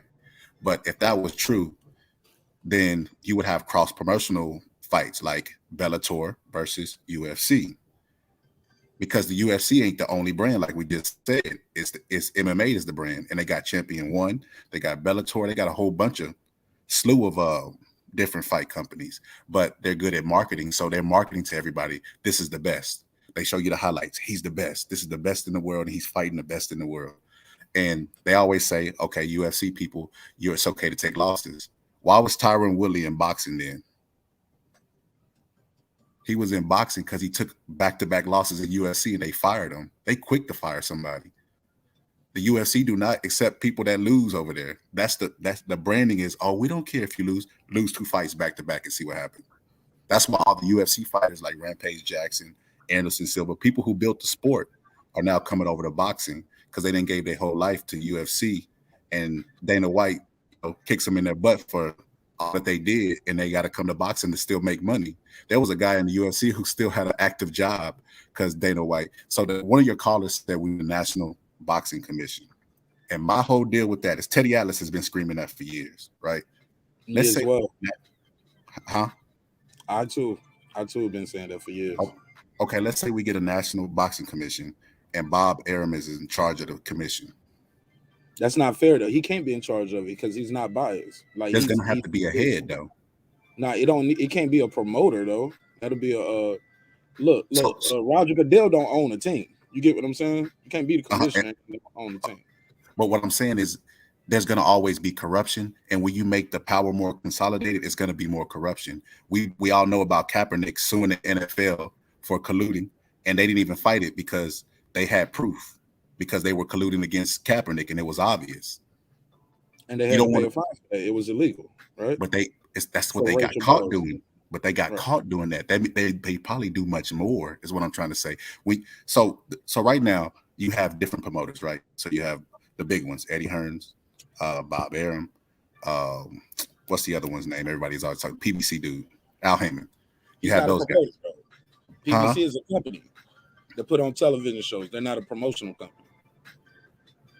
I know. But you just did what the people do with the UFC and MMA just did. Okay, but in boxing, right? If I was going to become a boxer, I would have to get signed to a promoter, right? Once I sign to that promoter, I'm basically owned by that promoter. You don't have to. You guys out there to be out there independent. It's a lot of independent. My guy Carlos Jackson is independent. And he fought on the top ranked card in Madison Square Garden and beat the top ranked fighter. Yeah, but that's not common though.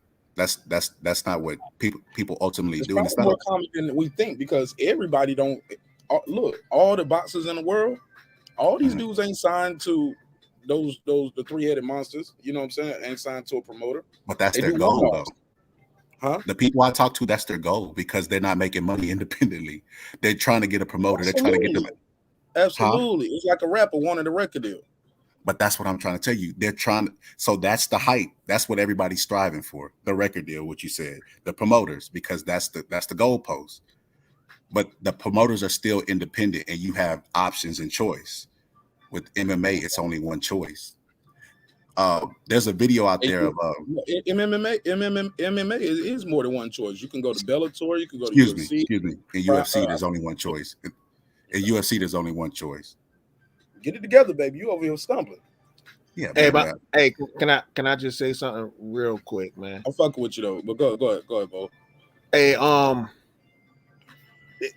no, I mean, I got a slight disagreement when you said if you take back-to-back losses, the UFC will pretty much cut you. Because there has been guys, matter of fact, in the co-main event, you got 2 guys on the card. One of the dude who won tonight took 3, losses in a row. And the dude who lost tonight took 2 losses in a row. You know what I'm saying? While they was in the UFC, but they still on the card. But I do agree, like they do put pressure on certain fighters, but it all comes down to marketing, right? So somebody like the 2 like Derek Lewis, right? He's very marketable. Doesn't matter if he wins or loses. You know what I'm saying? He's a marketable guy. And then the guy that he lost to tonight, he's also a marketable guy. And he had lost 3 in a row at one point in time. You know what I'm saying? It all depends on about your marketing. Yeah, if somebody like Tyron Woodley, right? Tyron Woodley was going against the UFC. Remember how, like, everybody focused on how Bob Arum was shitting on Terrence Crawford? At one point in time, what people seem to forget, and Dana White used to shit all over Tyron Woodley for years because Tyron Woodley would always say some shit about the UFC, so they would go back and forth. And that he worked for a company talking bad about the company. Now he was talking with Tyron Woodley, right? So he'll call something out that might have been like racist or whatever, right? So of course, Dana White will come in like, oh, here we go with this, the race card. You know what I'm saying? Like he'll do some shit like that, and then he said like Tyron Woodley is a born fighter. Like he used to say the same shit Bob Arum was saying about Terrence Crawford, right? So that's why when Dana White had got on on Bob Aaron talking about you supposed to promote, and I'm sitting up here. I'm like, well, damn, Dana, it's like the pot calling the kettle black. You did the same shit to Tyron Woodley. Checkmate. Good point.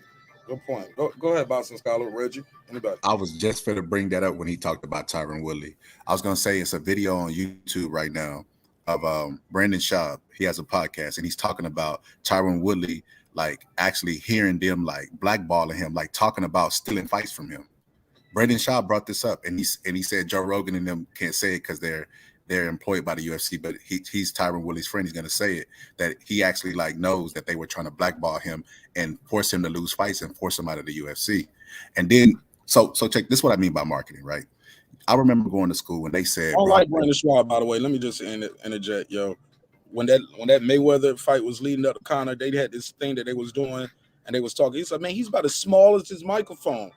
Black as his microphone, too. And I was like, Floyd, he's not as black as no damn microphone. He was saying a little slick shit that I thought was kind of racial insensitive, I guess. 570, why you hang up? 570, I was trying to get your call, but I was finishing my thought. But 570, you're more than welcome. Call back. 570, go ahead. But go ahead. But go ahead about the Brandon Schaub shit. So the question I had, man, is UFC has marketed people to the gills. I give you an example. When I was in school, man, I remember them marketing Brock Lesnar as the baddest man alive. Yeah, I remember this. And Brock Lesnar was reduced in the ring by a real fighter. He was doing somersaults and cartwheels, but I can't even believe that they paid Brock Lesnar, CM Punk, all of those guys got paid more than Francis Ngannou. And this is what y'all say we need in our sport. We need a commission like what the UFC has. Absolutely not. What we have is the free market where the people dictate and decide. So if Floyd Mayweather is in high demand, Floyd Mayweather gonna make the big bucks. UFC, can't nobody stop that and divvy the money up to everybody else. No, that gives everybody, everybody's striving to be the Floyd Mayweather. Everybody's striving to be an elite fighter. But in UFC, I mean, Francis Ngannou, there's no reason he shouldn't at least be making $1 million. Brock Lesnar made that. Well, my only rebuttal to that is Brock Lesnar also have a WWE following. Like I said, it all comes down to marketing. Yeah, so of course he's gonna get paid like that. When you're a WWE superstar, you know what I'm saying? You come over here already with an audience. And everybody they're gonna pay to see you. So that's what draws in. I do agree that Francis Ngannou should get paid a little bit more money, but I don't think he's gonna get no Brock Lesnar money. You know what I'm saying? Now that he's he's in the new movie Jackass, that could boost up his popularity some. You know what I'm saying? Give him more exposure and stuff like that. And as long as he keep winning, keep knocking people out, it's gonna come. It's gonna come. But again, it all comes down to marketing. You know what I just heard? But the marketing is Dana White's responsibility. And Dana White turns on that marketing spigot and he turns it off when he wants. They can easily do the things they need to do to develop that guy and make him a bigger draw than what he is. He's being a draw based on his performance. If they can create the enigma that surrounded Ronda Rousey when she wasn't that great of a fighter, they can do it for him. Same thing for Conor McGregor. They was able to build this illusion around him. They can build around anyone. You can use marketing to develop and build whatever you want. Create the illusion. That's the purpose of marketing. Go ahead. 661, you got the gun. What's your name? Where you calling from, family? Hey, check this out, man. This is Deuce Times, man. What's up, Deuce? I ain't heard one nigga over here talk about the real reason why they attacking fucking Joe Rogan. Man, black people don't even fucking watch Joe Rogan shit. What the fuck are you niggas talking about? Look, Cuzzo, explain your damn stuff. You ain't gotta be angry about shit. Just speak it. God damn. Let him. That's his delivery, Reggie. It's all cool. He ain't hurt my feelings. Fuck it. The only reason why niggas is going at Joe Rogan because of this anti-vaccine mandate. That's the only fucking reason. Anybody that comes out with a discerning opinion about this damn vaccine will be targeted, vilified, and crucified on the internet. It's simple as that. Black people don't fucking watch Joe Rogan. I watch Dave Chappelle talk about white people all day. Bernie Mac all day. And then when this nigga makes some whack-ass jokes about black people, we weren't supposed to get all offended. The same shit I talk about all the time, man. Niggas get way too emotional. You give these white people too much power about their opinion. Way too much power. Go ahead, Deuce. Go ahead. I ain't gonna cut you off. That was it. I think that definitely has something to do with it, Deuce. But I'm gonna let you know, you got Disney behind you, man. You can't just be up there dropping the N-word. Some people would say. Man, this shit is 10 years old, dog. Maybe everybody didn't know that though, Deuce. And when you see it in a compilation like that, it's a little hard to digest for some people.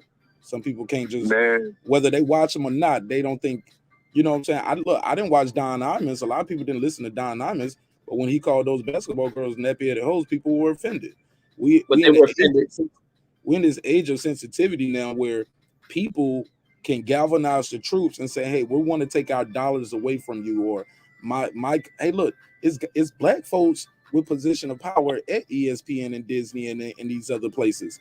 Yeah, man. So they could say, hey, we don't like that. And look, Mark, the thing you brought with Don Imus, that shit was swift. Nobody waited years.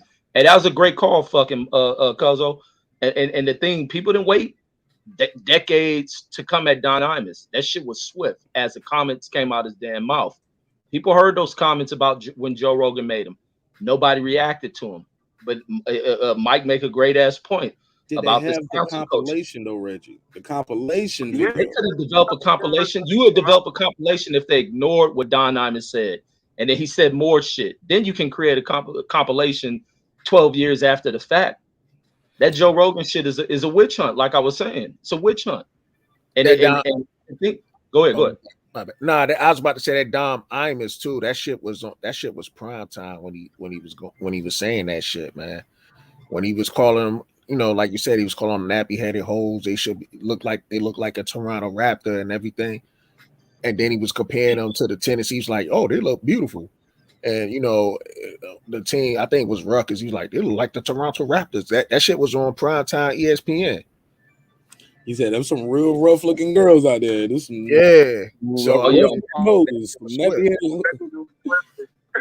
low key though. I went back and I laughed though. I ain't gonna lie. When I heard him say it, I laughed. Though. I got a sick sense of humor though. I got a very sick sense of humor. I laughed, bro. But somebody said, yo, did you, man, Mike joined the panel, bro? He said, did y'all see how Nick Cannon, how they did Nick Cannon? There has to be consequences for offending a race of people. Keep that same energy they kept with Nick Cannon. And look, they was on Nick Cannon ass right away. His job, and they gave him right back. He sued Viacom and MTV. He was like, y'all trying to steal my show. How y'all gonna fire me from my show? I'm the creator and the host. No, he was suing them for like $1 billion, and that shit went away, didn't it? And they gave him back his job. Yeah, so people got to put shit in. Apology to it. Absolutely, he did apologize. Yeah, he did apologize. He still apologized. Yeah. Mark, can I ask you a question, bro? But let me say this about the apology. Sometimes we say shit that's really fucked up and offensive after the fact, and we sit back and have to realize how you may offend some people. And sometimes ain't nothing wrong with apology. It's just too much in our culture. We look at it as, oh, that person a bitch. He said this and that. Because sometimes you do mean what you say, but sometimes you just gotta but sometimes look at how you might offend someone. No different than Devin Haney saying what he said about white folks and not realize he got white people around him that he could have offended, who are his true friends and his family. So sometimes you look at it, but in his mind, we knows that he feel ain't no white person gonna be able to kick his ass. It's just the real of it. Who said, before you ask your question, who was that said black folks don't watch Joe Rogan? Who said that? Oh, Mike said that. I did. Okay, and they said that's how do you know black? He said, how does he know black people don't listen to Joe Rogan? It's one of the most watched podcasts in the world. How many black people do you know? Call it what, 500, 1,000? Like, I'd have been at the basketball court in front of the liquor store. So the people in your circle that you Never accompany seen with talk don't about watch it. Joe Rogan. I'm gonna let you know, They bro. talk Black about folk. DJ Black. Go ahead. You know what I'm saying? They talk about DJ Black, talk about academics, man, people, the gay dude, Jason Lee. I ain't never seen a nigga talk about Joe Rogan. Yo, join the panel because people think that's me talking. Because my avatar is moving when you talk. So please join the panel. I don't want people to think I'm you and you me. Yeah, I was about to ask did he have like a hidden avatar somewhere? Nah, he on the phone line. He called in. So, but when he talking, my avatar moving. People, I gotta cover. That's why I'll cover the screen though when the caller come in, because people will think I'm the caller. And I'm like, nah, I'm the host. That ain't what I sound like. Black people watch Joe Rogan, Let me but get to the next call. Let me get to the next call and get back to the panel. You're more than welcome to pull up though, Mike. It's all love on this side. Good point though. Shout out to my guy Deuce Times, aka Reggie little cousin. Or Reggie big little cousin. He's the big little cousin. But yeah, man. Go ahead. You had a question on the Boxing Scholar. So why we all on YouTube, man? Ultimately. Why? Yeah. Shit. I just talk a lot. 509, you on the line. What's your name? Where you calling from? Okay, this is my guy Sam again. Go ahead, You know Sam. who I am. It's Sam again. Now, hey, I'm gonna say this. It may not be popular, and I'm just gonna prefix that with I'm on that Earl Spence. I'm on that Charlo. But listen, if somebody says MF to you in a context, somebody we know, doesn't matter what color they are. Hey, motherfucker, you cool. Doesn't matter what color they are. But they say, motherfucker, that took right. You know what I'm saying? We jump on how it's delivered. As much as people don't want to admit it, the N-word has been marginalized. And what I'm against is this, he raped me 20 years ago.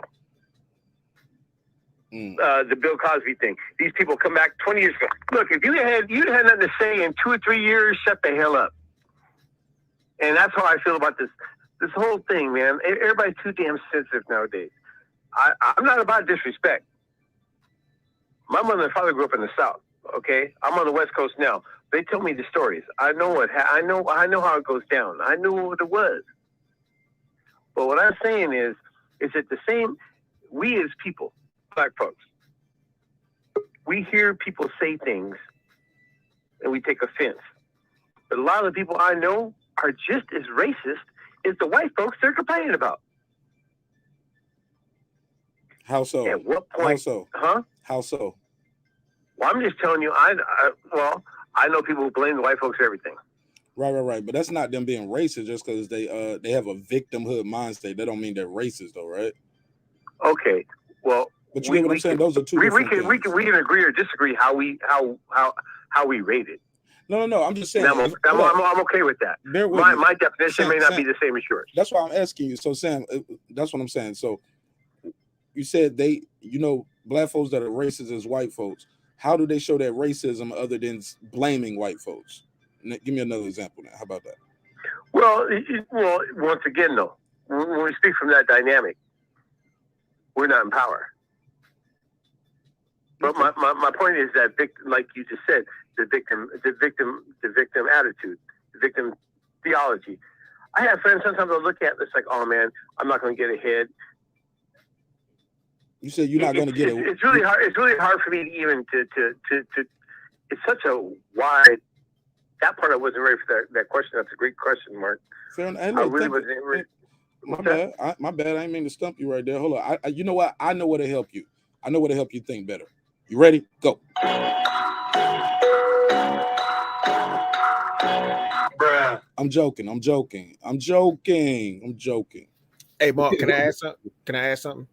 I got to get this call off real quick. Sam, okay. Thanks for calling in, Sam. You're more than welcome to call back. We got 2 more people on the panel, so I got to get back to the panel. Sam, but you my brother. Thanks for calling in, bro. Think about it. Call me back. Good call. Shout out to Sam. I am all the way from Washington. Getting the drop.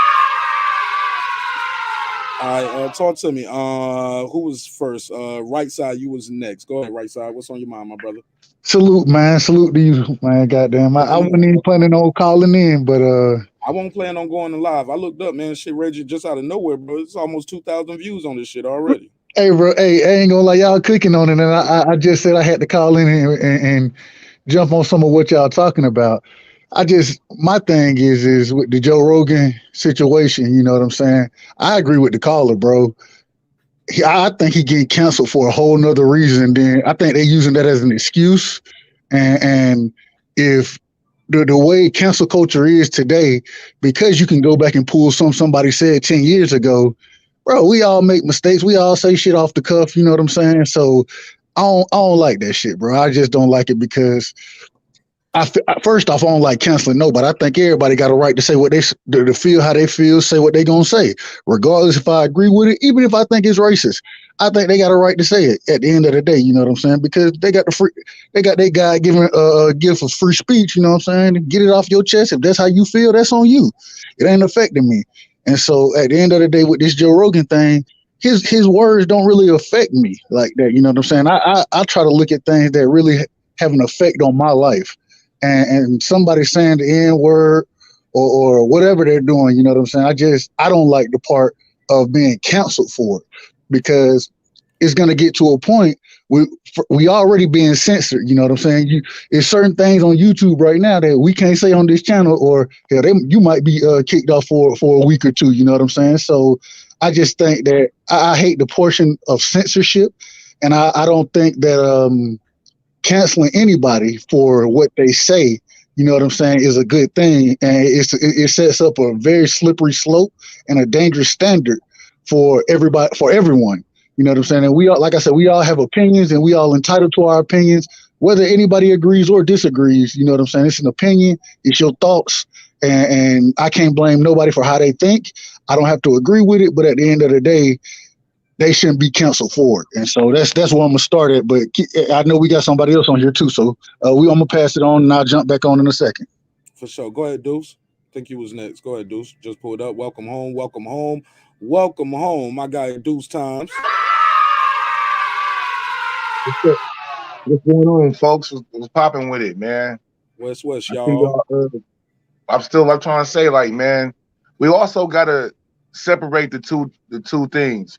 Prejudice and races is two different things.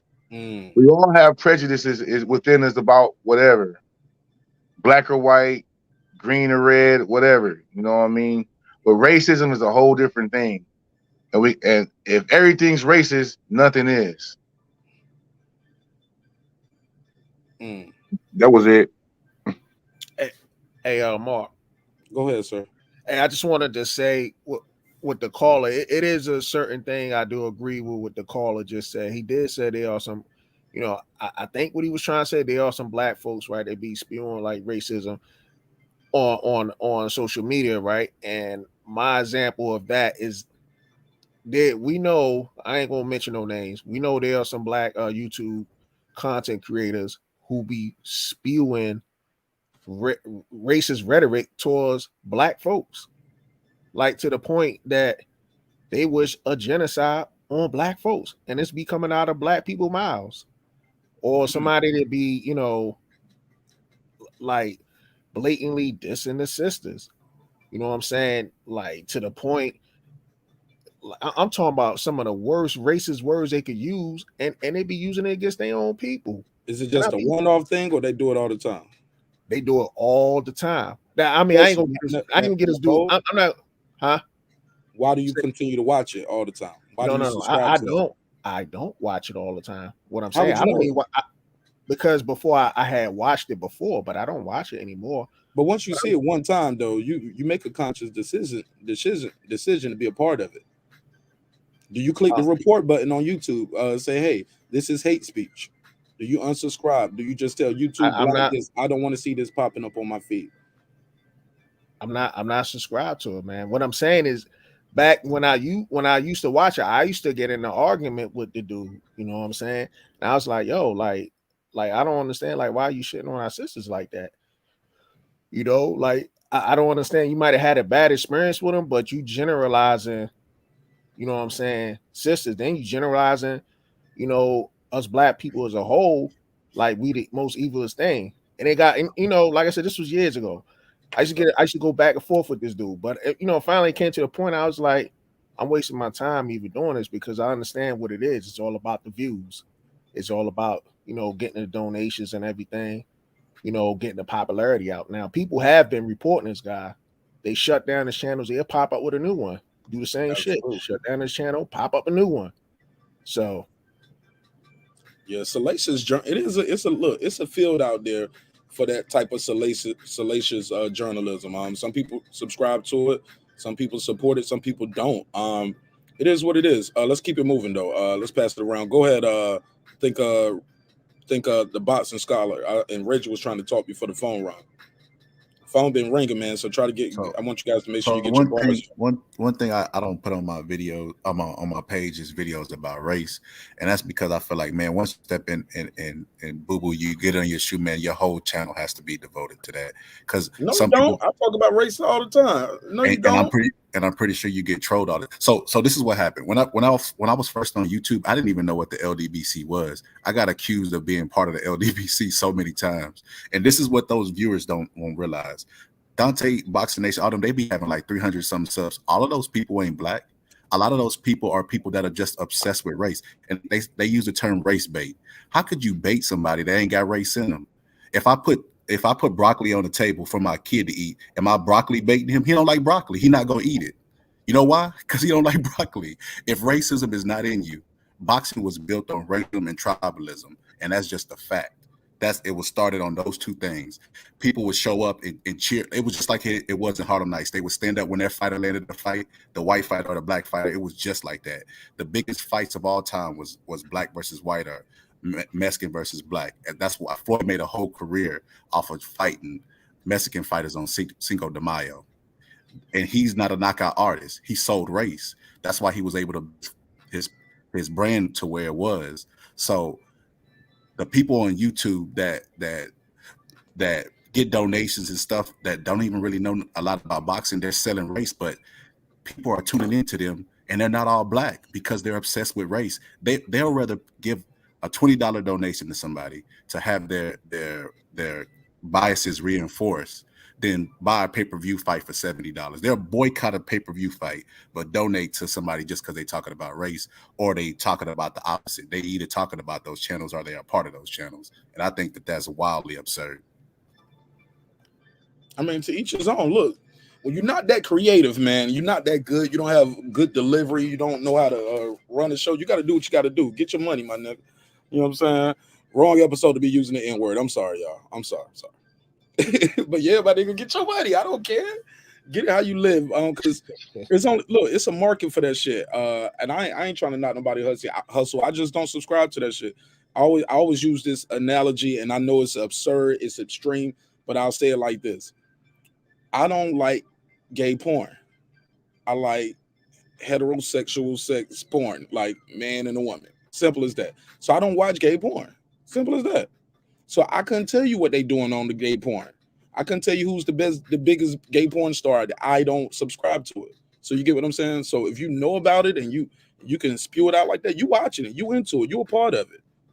For better or for worse, whether you donate or not, whether you just pull up just to click the dislike button, you are a part of it. So I challenge you guys, if you don't like that kind of content, don't subscribe to that kind of content. Come over here to Breaking Beats. But shoot, I might start race baiting too next week and give me some donations. How much they be making, bro? They getting big money? Man, I see somebody donate $500 one time, man. $500. Look, low key, I got a $500 donation on one night, and he was rooting for Tyson Fury, and it was like 100 after 100 after 100 after 100. It was like $550. One dude it was a 50, then he dropped $100 in the chat. So yeah, and I think he was supporting the show because I was like, Tyson Fury beat him. And he was like, oh, this a black guy who's not I think he was shocked that like, hey, you're calling it right down the middle. And some people are gonna respect that. Some people gonna appreciate you just for like calling it down the middle and not just I gotta go for the black guy. No, the black. Look, if I'm about to fight Canelo next week, I'm telling y'all, don't bet on me. Okay? If I gotta fight Kovalev next week, and I know you might call him Wash. Look, I know I'm the black guy, I know I'm your brother, I'm the host of the show. don't bet on me. I'm probably gonna lose. Nah, I'm gonna bet on you, man. Just in case a miracle happen, I could win big bucks. I'm telling you not to bet on me. I'm not even gonna risk it all like that. I'm getting paid. I'm gonna be out of there by round 1. Bet on me to lose in round 1. Maybe I'll make it a round 2. I'm gonna survive round 1 just to say I went around with Kovalev. Yeah, but round 2, man, I'm out of there. But let's pass it around. Go ahead, Reggie. Yeah, and if you want to be a hater for the fans, you tell don't bet round 1 trick so they don't get rich and go to round 2. So fuck their money up. Yeah, I tell them going out of 1, put your money on round 1 and think about it. Say, man, these niggas gonna get rich. Fuck them. Nah. Yeah, man. Right. But no. Because I ain't gonna be in there all day. I ain't gonna be in there all day giving it all. I ain't gonna have the warrior spirit. I'm be like, man, shit, I won just by being here. I'm going home with my faculties. I'm gonna be in there letting Kovalev jab me all day, fucking on my nose. But yeah, back to this race thing. But even in content, man, the thing ain't to worry about what you put out, because I think race needs to be these conversations that need to be had. And I think these are some of the conversations that people either run from or people speak in terms of dealing with racism in some of the most cowardice fucking ways I've ever heard in my damn life. But even the worry about trolls, you can always ignore trolls. Trolls can sit in here and write whatever the hell they want. You the master of your show. You the master ceremony. You can choose to skim right past that shit. Leave it in there. You ain't even got to block that shit. But you are the master of ceremony. You control what your show is and the topic and keep moving. But race-related conversations, especially in this damn country, need to be had. And too much of what was spoken about history and the depths of racism is a lot of people come up with revisionist shit. A lot of shit is weakened down to make Black folks seem as some inferior people. We're displayed as cowards when it comes to that. And even listening into this day and age, the way people cry about all this shit about what other races say about Black folks, it's part of the fucking game. Step the fuck up if you want. If you want to deal with racism, well, it's time. Well, why were racism racist? Are these people who come on here with these comments ain't even fucking racist? A lot of them are just fucking antagonistic ass people, and they sit on here and listen to people. Huh? I'm sorry. I was thinking out loud. I was like, exactly, bro. I'm sorry. I didn't mean to cut you off. Go ahead, bro. Yeah, they just antagonistic ass people, and I think they get a thrill when they write a comment to see motherfuckers sit on here cry, boo-hoo, talking about running away, the racism, the racist this. It's part of the fucking game. And if you ain't able to be offensive enough to throw back fucking racial insults at people, then keep fucking crying, because it's going to be part of the game. And like I said, a lot of that shit ain't even racist. You motherfuckers never dealt with racism, ain't never seen it. You ain't never heard a fucking real life story. A lot of you motherfuckers learn racism through watching some Hollywood film, which can fuck up a lot of these fucking stories on dealing with racism. It's time to pick up the books, look into the depictions of this shit, and a lot of shit is lost. Niggas that like to run to the 1800s, ready to run into the 2022s and standing up to shit. But a lot of shit ain't racism. A lot of shit is young kids sitting at their computers having comical moments to look at some damn YouTube hosts fly off the edge and cry over racism all fucking day, rather than learning to be offensive. Get your offenses up. Get your racism up, if that's what you think you're dealing with. But then go ahead, I'll pass it along. Look, I follow this show on TY2. It's called Indisputable with Dr. Rashad Ritchie. Dr. Rashad Ritchie, every day he got some race talk for you. Like literally every day. It's like, damn. I like his show, but I don't watch stuff like that all day, all day, every day. And I don't subscribe or prescribe to that type of content all day, every day. I think because that shit could leave you walking around feeling desolate. You can just walk around angry. You'll be a self-fulfilling prophecy. You will become the angry Black man or the angry Black woman. Like, see what they doing to us, see what they do. But I always tell people, be the change you want to see in the world. Like, have you thought about going into law enforcement? Because as soon as a Black man want to be a cop, nigga, you a pig, you know what I'm saying? But you don't like the way the people are policing your community. You don't like the government in your community, but we tell people not to vote. We also tell people don't participate in the process. Okay, you don't want to participate in the process to vote. Okay, run for office then. Start with being the alderman in your city, or run for city council or something like that. It's possible. It's possible. And you don't have to be this You don't have to have a PhD in political science and things like that. No, if you have a message, you can speak to the people. You have an agenda that the people need. You can resonate something with them. You'll be surprised. You might just unseat somebody who's been there for a long time, who's out of touch with the people. But with that, I digress. I'm trying not to be long-winded. I know we got a lot of people here. Go ahead. I mean, at the end of the day, you know, everybody not gonna be happy with what you do. You know, like you said, you know, you can tell somebody in your community to run for office, you know, and there's gonna be somebody in that same community that's gonna have a disagreement and then call that dude a sellout. Why that dude was running for office? Oh, I thought you was gonna look out for us, but you just, you know, you doing like that. Like you're not gonna satisfy everybody at the end of the day, you know. I just think overall, man, all we could do is just strive to be a better person, man. That's all I got for now. It's funny that you say that, Mark, because I'm going back to school to be a cop, bro. I'm going back to school to be a cop. And when I told my family that, they did exactly what you just said, man. What? A cop? I'm like, bro, I'm a security guard. I was downtown getting in a fight every day, bro. 3 people done got clapped while I was at downtown. I'm like, I'm only getting paid like $13 an hour. If I make a cop, the cop told me if you become a cop, you could do the same job, less threat on your life, and you're gonna make like $50 an hour. That's a no-brainer for me. I'm a business.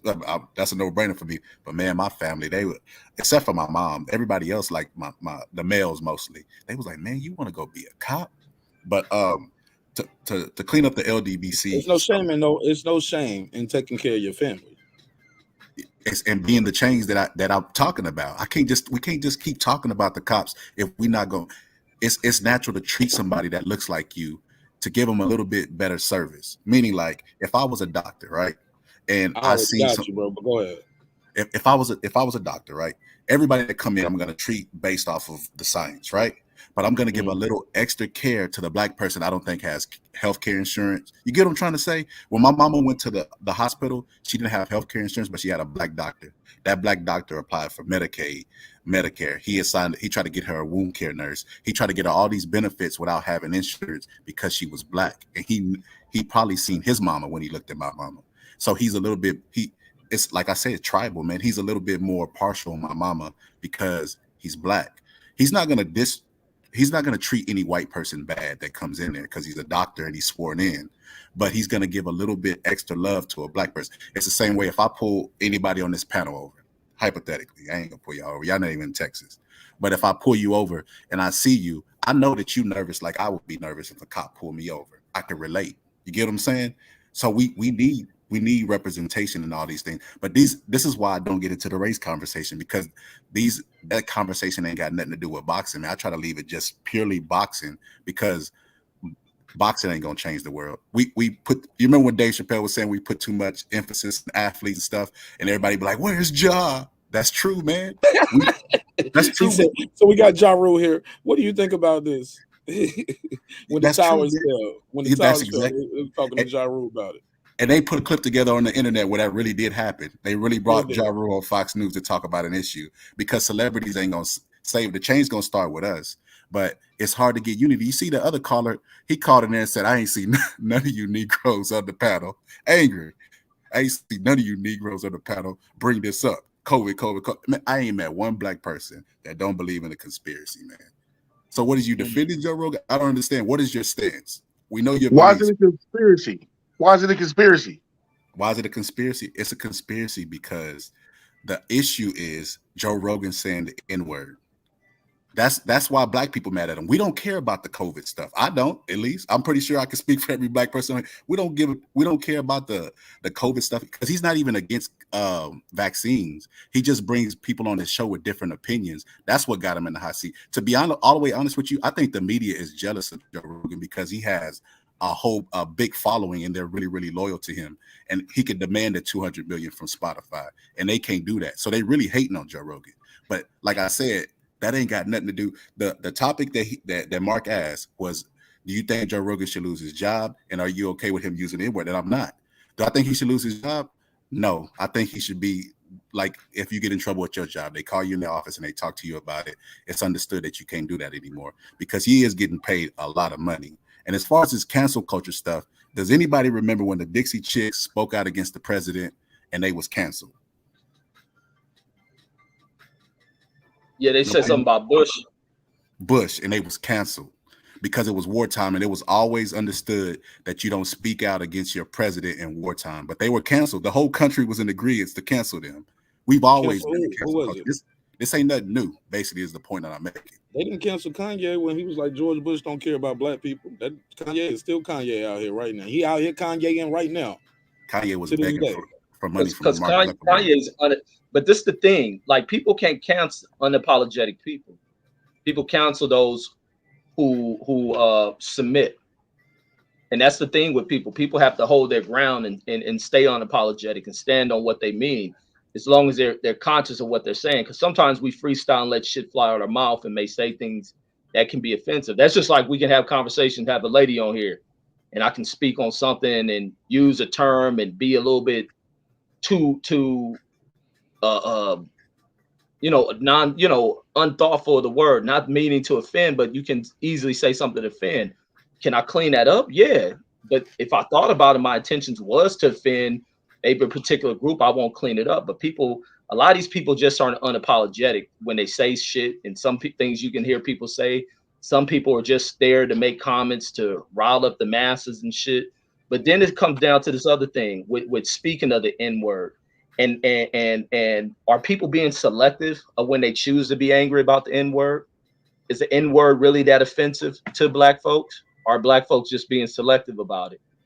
Are black folks really because I find these selections and things, because when I look at things within what black people protest and stand up against, you don't see it done holistically. Like a cop shoots someone, the whole community's out there.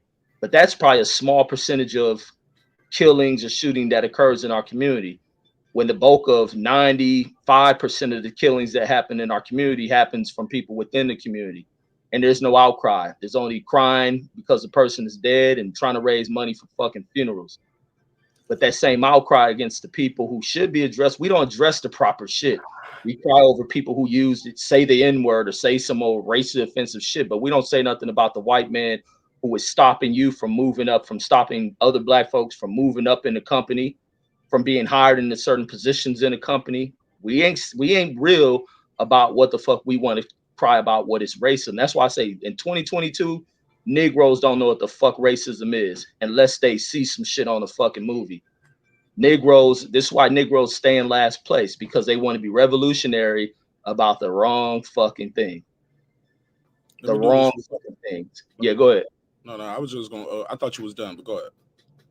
No, but I'm saying we just revolution about the wrong shit. Like, we see people who can walk into banks to cash their checks. Why ain't no outcry against the banks? Because there's been several incidents that get put in the news about doctors, lawyers, and other people walking in fucking banks with big checks, and the bank discriminates, but we ain't coming to the banks to want to counsel out the teller who may have done that, the branch manager who may have done that. We don't do that, but we worry about it if a celebrity says the N-word. We don't say nothing if Jeff Bezos running a company that won't hire a black person into this managerial position. Won't fucking don't pay taxes. And that's too. $500 million yacht. Got a yacht for the yacht with a helipad on it, because his girlfriend is a helicopter pilot. Oh my God. And they taking a bridge apart so he can move it out. Come on, bro. Like, he obviously he can pay taxes. But it's like, well, he created jobs. No, man, he can still pay taxes. I think that should be crazy, and nobody cares about that. Let me do this drop real quick for Taylor Bell. Taylor Bell donated to the show. He put his money behind his content that he support. Thank you so much. He said, great fucking show, Marq Nash. Salute. I got 5 on it. Appreciate it. Man, Reggie on fire tonight, man. Put the flames behind his comments. My nigga really spitting the truth. Niggas always want to cry about shit that don't really matter. Joe Rogan saying the fucking N-word don't really matter. But when you can't go cash your check without a fucking FBI investigation, every fucking store you walk into, they eyeing you down and watching everywhere you go. You don't cry about that, but you want to cry about some celebrity talk about some bullshit. Reggie on fire tonight. But look, How? Yes, sir. But Joe Rogan was already a millionaire though, right? Before the Spotify deal. That's his show. That's his company. They do a partnership. At best, what Spotify could do, what drop his show. They still got to pay that man probably. You get what I'm saying? I'm sure he matter of got one fact, of I those heard he contracts. still got You to pay still him. got to pay me. Like, and what? Joe Rogan gonna be back on YouTube, still making millions on YouTube, still doing the UFC. Okay, let's say the UFC kick him off the broadcast. Bellator pick him up. He's Joe fucking Rogan. Same thing with Exactly. Onions. When you cancel these people, they go somewhere else and make some more money. Yo, Probably prime make even example. more. A prime example of that. Remember some years back, Logan Paul got canceled on YouTube. Now this dude back on YouTube, still making money off that whole the dead body joint that was in Japan and whatnot. They had canceled the hell out of his ass. He had lost sponsors and everything. As soon as this dude get into boxing, all of a sudden they pick his ass right back up. Yeah. Yeah, look, people have people gonna protect their bottom line, and their bottom line is to get ad dollars, ad revenue, put asses in seat, whatever, sell Coca-Cola, whatever your business is. You partner with whether directly or indirectly with other people. But go ahead, Rich.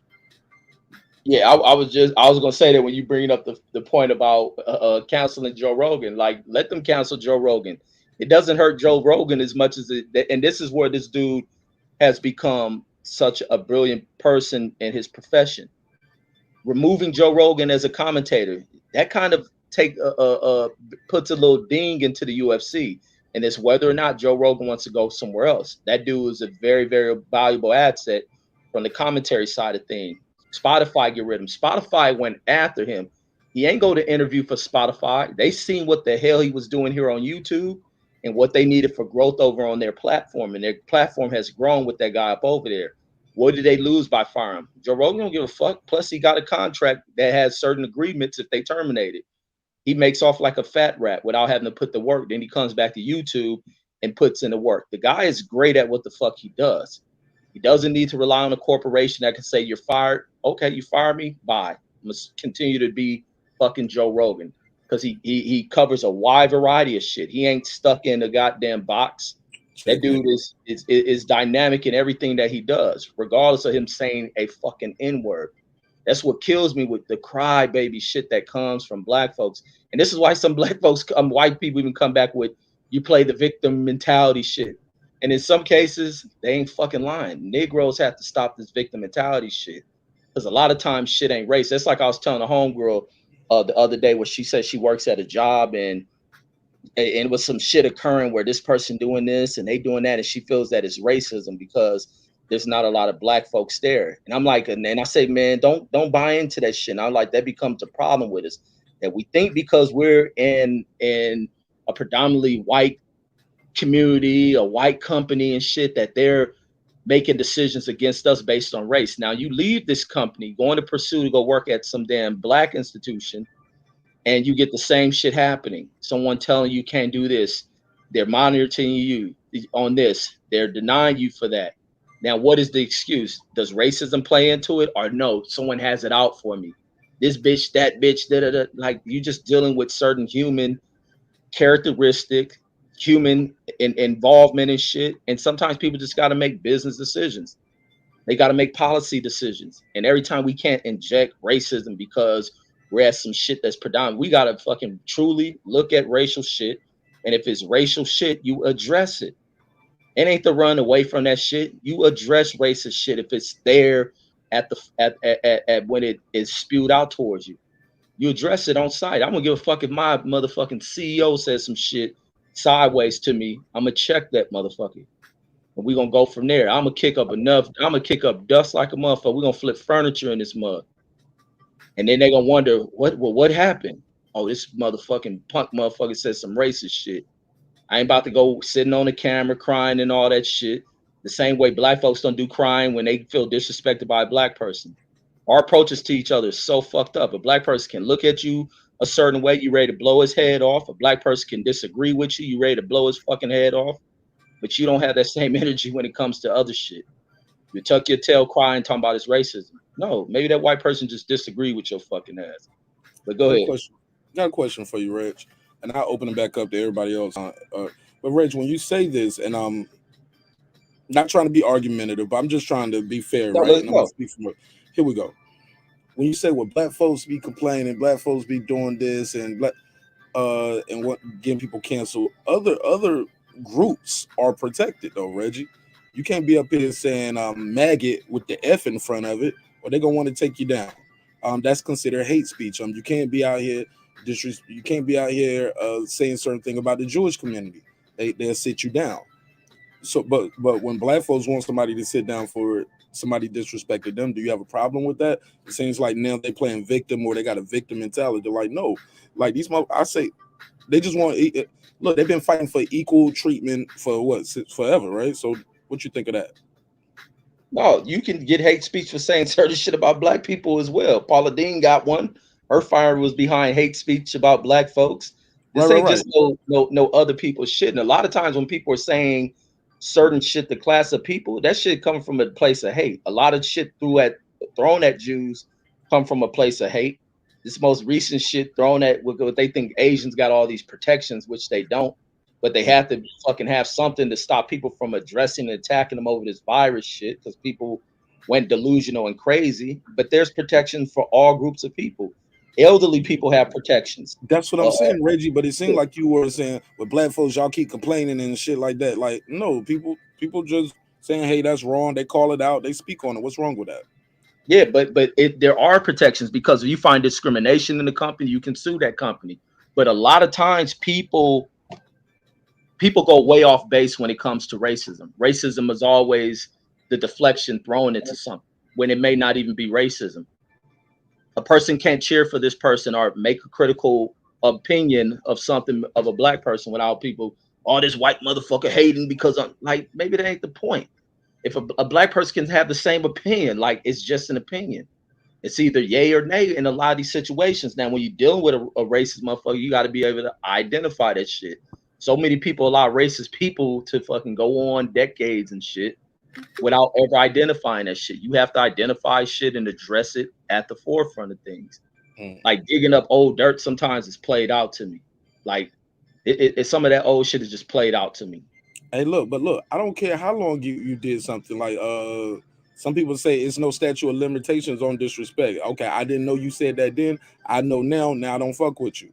Let me let Primetime Mob go ahead. Primetime Mob. Primetime Mob going once. Hello. Primetime Mob, go ahead. Hello. Rosendo Serrata. What's up, brother? No, I was just catching a little bit of what you guys were saying, man. And ahead, you know what? I definitely feel what he was saying about we can't just always throw. I'm a Hispanic male, right? And we can't always throw the racism like, oh, I didn't get this because of race. I didn't get this because of race. I mean, because then we enslave our own minds, bro, doing that. You know what I mean? And yeah, we have to just move forward, bro. We can see who's being racist. We can read between the lines, right? But everything, somebody might not like you for any other reason, right? And there's a protected groups, right? Race, religion, creed, you know what I'm saying? Disability, it's all protected groups, you know what I mean? So it's a fine line, bro. But I choose to just, take every situation for what it is individually, right? And not always say, oh, I didn't get this raise because I'm Mexican, or he's paying me low wage because I'm Mexican, Maybe it's just what I signed up for, you know what I mean? But there is racism and it's out there and never go away. But you know what I mean? Man, the racism ain't gonna go away till the aliens come, man. When the aliens come, we all gonna be like, hey, my brother, salute. Salute, exactly. Yeah, man. We gonna and then we'll be racist towards them. We'll be classist towards them. Right, but once the aliens gone, if we can defeat them, we're gonna be back to, man, fuck y'all niggas, respectfully. Exactly. I'm joking. But go ahead. I think somebody else was trying to jump in the conversation. Go ahead. Yeah, I was gonna jump in on that, and I think one of the biggest things. So, Mark, one thing you said, how there are other classes of people that are protected, but when black people speak out about certain things, then there's some other things to be said. I have a few things on that point, and the first thing is I believe that a lot of what's pushed in the media today is pushed to sway people's mind to a certain stance, and so then they become less tolerant. But then, as well as I look at the newer generation, and I think Reg said something on this earlier. a lot of the newer generation, yeah, they use the N word, you know what I'm saying, but they're not using it. They're definitely using it as a term of endearment toward, and it is white people using for to white people, Hispanics using to Hispanics. You know what I'm saying? More used as a term of endearment. And I think right now, if you look at kind of what's going on in society, the newer generation, they supported black people much more than the older generation had. You know what I mean? Regardless whether they're white, Mexican, whatever, a lot of them just don't want to see indifference or prejudice, whatever you want to call it. They don't want to see that out there in general. They want everybody to be treated the same. So I think you do see a lot more support now moving forward. And yeah, back in the 1800s, slavery times, hell, the 50s and the 60s. You know what I'm saying? Yeah, definitely racism was a big issue. But in today's current climate, I don't think racism is the biggest problem for black people. And really, what is it? Well, the biggest problem, in my personal opinion, the biggest problem for black people is the lack of fathers in the homes. You know what I'm saying? And preach. And so because of that, you know, you have a generation that's growing up much softer, and like Reggie said, they want to claim and pull their phones out, but they not willing to address it at that moment and to stand up for what they really believe in at that moment. You know what I'm saying? And it's because there are a lack of black fathers in the homes. And because of that, you got this, it's a softer generation. It is what it is. Some would argue that's been by design too, though. And I'm not disagreeing with that. But at the same time, we need to be addressing that versus screaming out racism. Let's address and have fathers. Reggie, he said it earlier. Hey, man, I can't jump on right now because I got to cook for the kids real quick. I got to get them something to eat. I salute that. You know what I'm saying? Yep. I'm a single dad. You know what I mean? So, and the reason I'm a single dad is because I knew that if I didn't take that route, then I think it would have been much harder for my son to grow up and to learn how to be a man. And so at the end of the full custody of your sons, or you have joint custody? No, I have sole custody. Sole custody. Yeah. So, and I mean, he's supposed to see his mom every other weekend. It really turns into holidays and anytime it can be extended weekends. But, you know, I'm going to work with you. And this other thing, it's not like I'm going to put her on child support, anything like that. You know what I'm saying? Because at the end of the day, that's my responsibility. That's what I did. And I think that if we as black men stood up more, because there are a lot of black men standing up today. It's a ton of them. But at the same time, those older generations, they kind of set us up for failure. When you had the war on drugs going on, you know what I'm saying? And that's where I would say it was by design. When you had the drugs going into the system, into the communities, and then locking people up for those drugs that were put into the communities by certain 3-letter agencies, you know what I mean? Then I believe that was the design of that was racism at its highest, to keep the black father out the household. And I think that's one of the biggest problems. So, but I say all that to say, I just don't, when we start talking racism, I think we got to be very careful, because if you call everything racist, then at some point in time, there's no such thing as racist. And, and so just making sure that we understand the meaning of these words. Also, I think a lot of times, we gotta pass it too, right side, because you almost at 4 minutes and nobody ain't talked, and it's 9, 2-4. It's a lot of people up here, bro. My bad. Go. Stop. You gotta share it a little bit. See how short my spots be short. Reggie be long-winded too, though. But hey, can I say something real quick? Go for it, bro. Just to touch on what he was saying about design, I completely understand about the design, and that United States and all their what they do and try to create situations, but at the end of the day, as a man, as an individual man, we have to sit down and say, okay, I'm gonna stop this, right? I'm gonna get that little job. I'm gonna take care of my child. I'm not gonna be in the streets. That's individual decision, right? We can blame everybody around us, but we have to point the finger at us sometimes. You got to look in the mirror and say, hey, I'm not going to be in the streets. I'm not going to be with my so-called friends, right? I'm going to man up. And even if my kid's mother is acting wild or doing whatever she's doing, I don't care. I'm going to man up and do what I have to do. My father did that for me. I do that for my children. And, and the ball keeps rolling, right? I don't blame nobody no more. I blame myself for anything that comes my way. And that's just how I feel. Fair enough. Go ahead. Let's pass it around because look, we got to end the show, guys. It's almost 4 a.m. on the East Coast. Appreciate everybody's time and energy. Yeah, this been a good show. It's been a damn good show. Go ahead, the Boston Scholar. Hep said he was dropping bombs. Don't cut him off. Hey man, I'm sorry, bro. I cut people off. That's how I do it. I like people to get their bars off, keep it moving. If it's less people up here, the longer people talk. But when it's more people up here, I pay for that version of StreamYard to have a lot of people here. So I want to hear everybody speak. So I try not to have people going on 4 or 5 minute tangent. That's a long time for one person to speak. I want everybody to get a chance. Plus, I be seeing people coming off mute trying to get their bars off too, and I'm like, I'm muting Prime Time while he was talking because I know he's trying to get in. I'm just trying to make sure everybody get a chance to speak. Want to be fair. Go ahead, Boston Scholar. And sorry, right side, I didn't mean no disrespect, my bro. Basically, what you said is every group gets theirs and we don't get ours.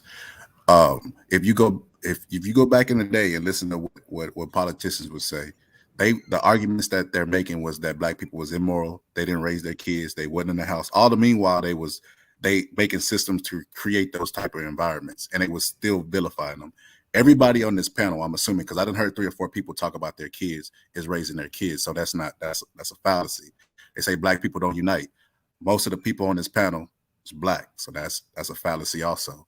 So what Marq was saying, every group gets theirs, but the moment that black people complain about something that we experienced in our experience, they say, "Oh, stop crying." So when we were saying the cops was killing us, they was like, "All black people complaining." That ain't really happening. But when the videos start releasing of them killing us, that's what created the outrage, because seeing is believing. That's the same thing that happened with Joe Rogan, because that's how human beings operate.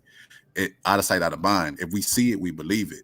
So when they seen cops killing black people, that's where the outrage came in. Now, as far as that comparison to people in the hood, I mean, one is getting paid by tax dollars, and one is a hood N-word.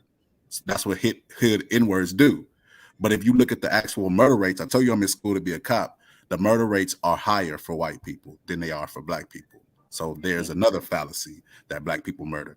And black people murder black people because they're in the vicinity of them. And if you're a murderer, you're going to murder the people that are in the vicinity of you. Just like white people murder the white people because they're in their vicinity. So that black on black crime don't exist. If that exists, white on white crime exists. So Chinese on Chinese. Look, you're right. People do crime in proximity. Like, right. Go ahead. So when we were saying Black Lives Matter, just saying that word created so much outrage and hate, or all lives matter. And we're like, wait a minute, we're just saying Black Lives Matter. We ain't saying all lives matter. We was getting yelled at, hate speech, all this stuff. Oh, y'all are being the victims just for saying Black Lives Matter. When Chinese people were getting discriminated on for COVID, they passed the law the next day. They didn't tell them to stop whining. They didn't say, "Oh, y'all think y'all need to just responsibility. Y'all need to be in the homes with y'all kids." They didn't get none of the stuff that we get. This is what I don't understand, man. I get it. We have to have a level of personal responsibility. Right. But if you look into the actual data, for instance, there was a lady who tried to sell her home. She got her home valued at a certain rate, right? So let's just say $100,000. She got her friend's white boyfriend to say that was his house. They came back and revalued, weighted the house, and it went up like $100,000. And she was happy at first, but then she started crying. And you know what she said? I realized that me being in my house devalued my own house just from being black. So it's not that it's holding us back, because I mean, we could all go be successful, but we can only reach a certain status of success because we're black, and that's just a fact. I mean, it just is what it is. You can either accept it or not. Fair enough. You got anything you want to plug and promote, man? Good for you. Matter of fact, anybody else got anything else they want to say on this before I do final thoughts? So let everybody get their final thoughts on everything we talked about, from the Joe Rogan to your thoughts on the UFC card. Was DanielJacobs robbed? We'll probably revisit that. Was probably on our flagship show on Monday. Tomorrow's Super Bowl. Today now Super Bowl Sunday. So we'll be talking about probably doing some little Super Bowl talk tomorrow. So make sure everybody tune in for that. I appreciate everybody's time and energy. Wow, what a pop-up show, Reggie. Who knew, right? Who knew? Definitely a good. Go ahead, my bro. Oh no, I was saying absolute.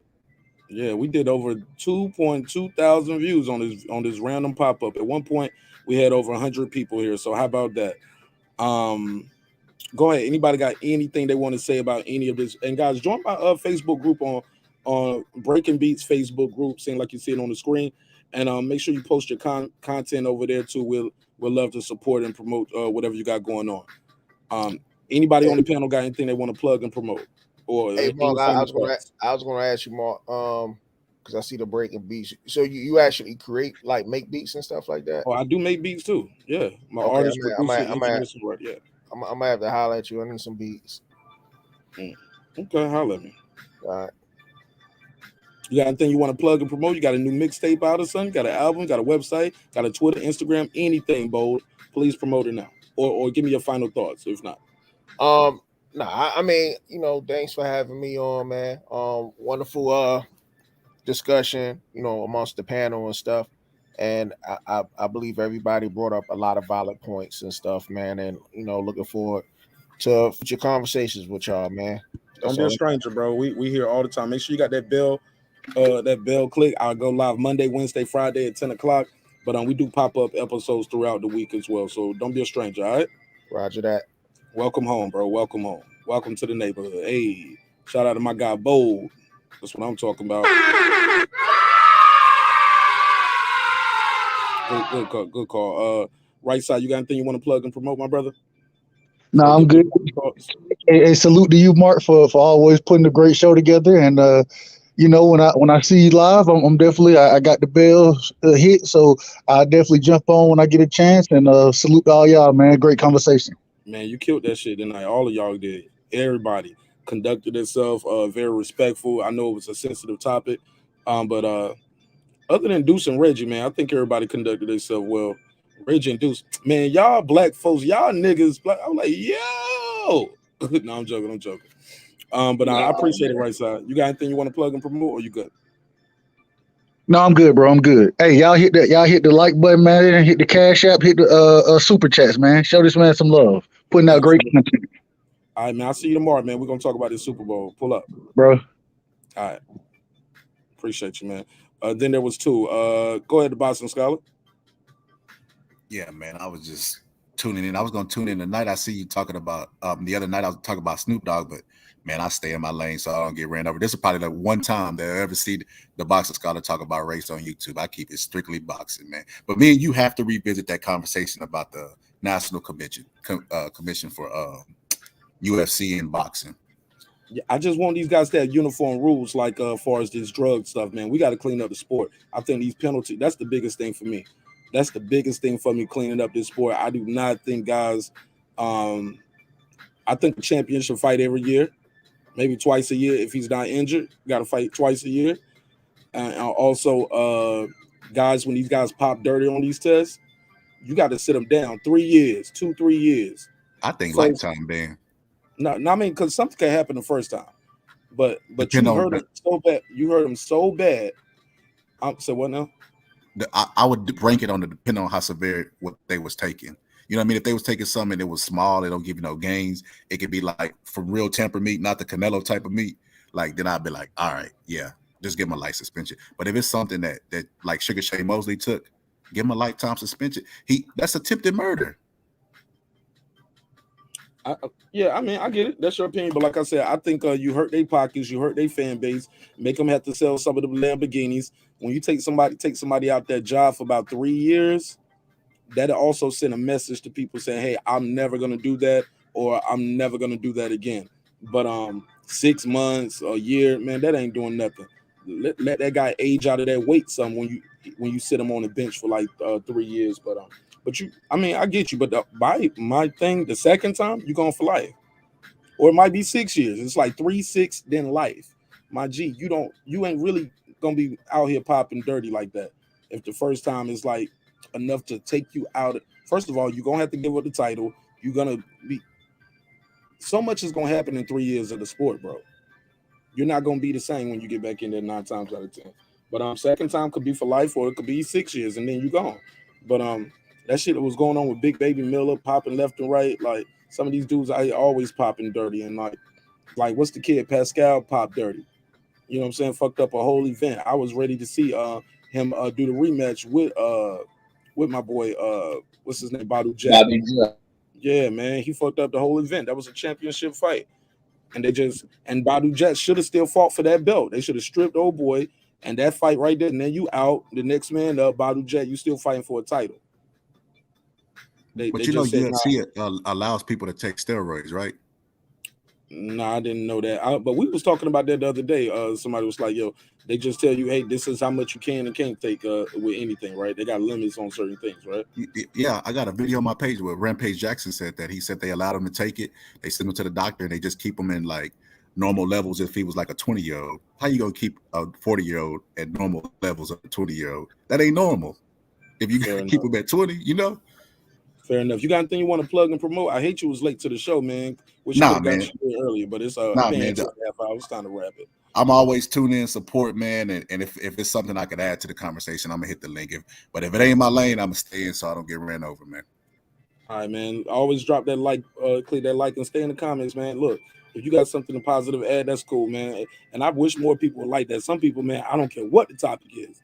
They click the link. And Reggie, they be like, shit, I don't even know what y'all talking about. What's going on? I'm like, bro, you didn't even watch the show, none. You just saw me live, saw the link, and clicked the link. Watch a little of the show, rewind a little bit, read the thumbnail. What's in the description block? Is it a survey in the chat? They just click the link. Shit, what's popping? What's going on? What we doing here? What's up? What's up? I be like, bro. Hey, but I get it though. One last. I understand. Get the Where's John thing. It's 4 a.m. on the East Coast. Man, I gotta go. Tomorrow, Super Bowl Sunday. I gotta get up in the morning. I'm cooking breakfast for my family. I ain't gonna be worth shit to my wife and my daughter if I don't get no rest. All right, brother. I just want you to get you gotta get the soundbite from Where's Ja. So next time I come on, you get that Where's Ja. Where's Ja? I think whatchamacallit be using that on his show. Joe Budden used to use that. I don't know if he still uses it. I ain't watched the show since I started doing this though. But all right, I'll let you get up out of here, man. All right, plug your channel, plug your show, plug anything you want to plug and promote, please.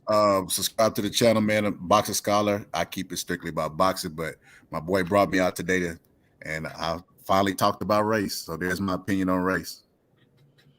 Okay. All right. Well, look, you're gonna be dealing with a lot of that shit. You a cop and you got to be a police officer, man. That shit, you ain't gonna escape this race talk, man. It's gonna always be around. But I get it, but you got a choice with how you deliver your content on this YouTube thing, man. Thank you for your time. Thank you for your energy, bro. Y'all make sure y'all subscribe to the Boxing Scholar. It's spelled just like this on the YouTube, right? Yeah. It's a space between Boxing and Scholar, though, right? No, I think it's all one word. I'm not sure. I think it's all one word. All right, well, man, I appreciate you, man. Thank you for your time. Thank you for your energy, bro. I'll see you on the next one. All right. God bless. All right, then there were two. Talk to me, Reggie. Give me your final thoughts on everything we talked about. Yes, man. And I want to say to Boxing Scholar, man, pursue that career police work.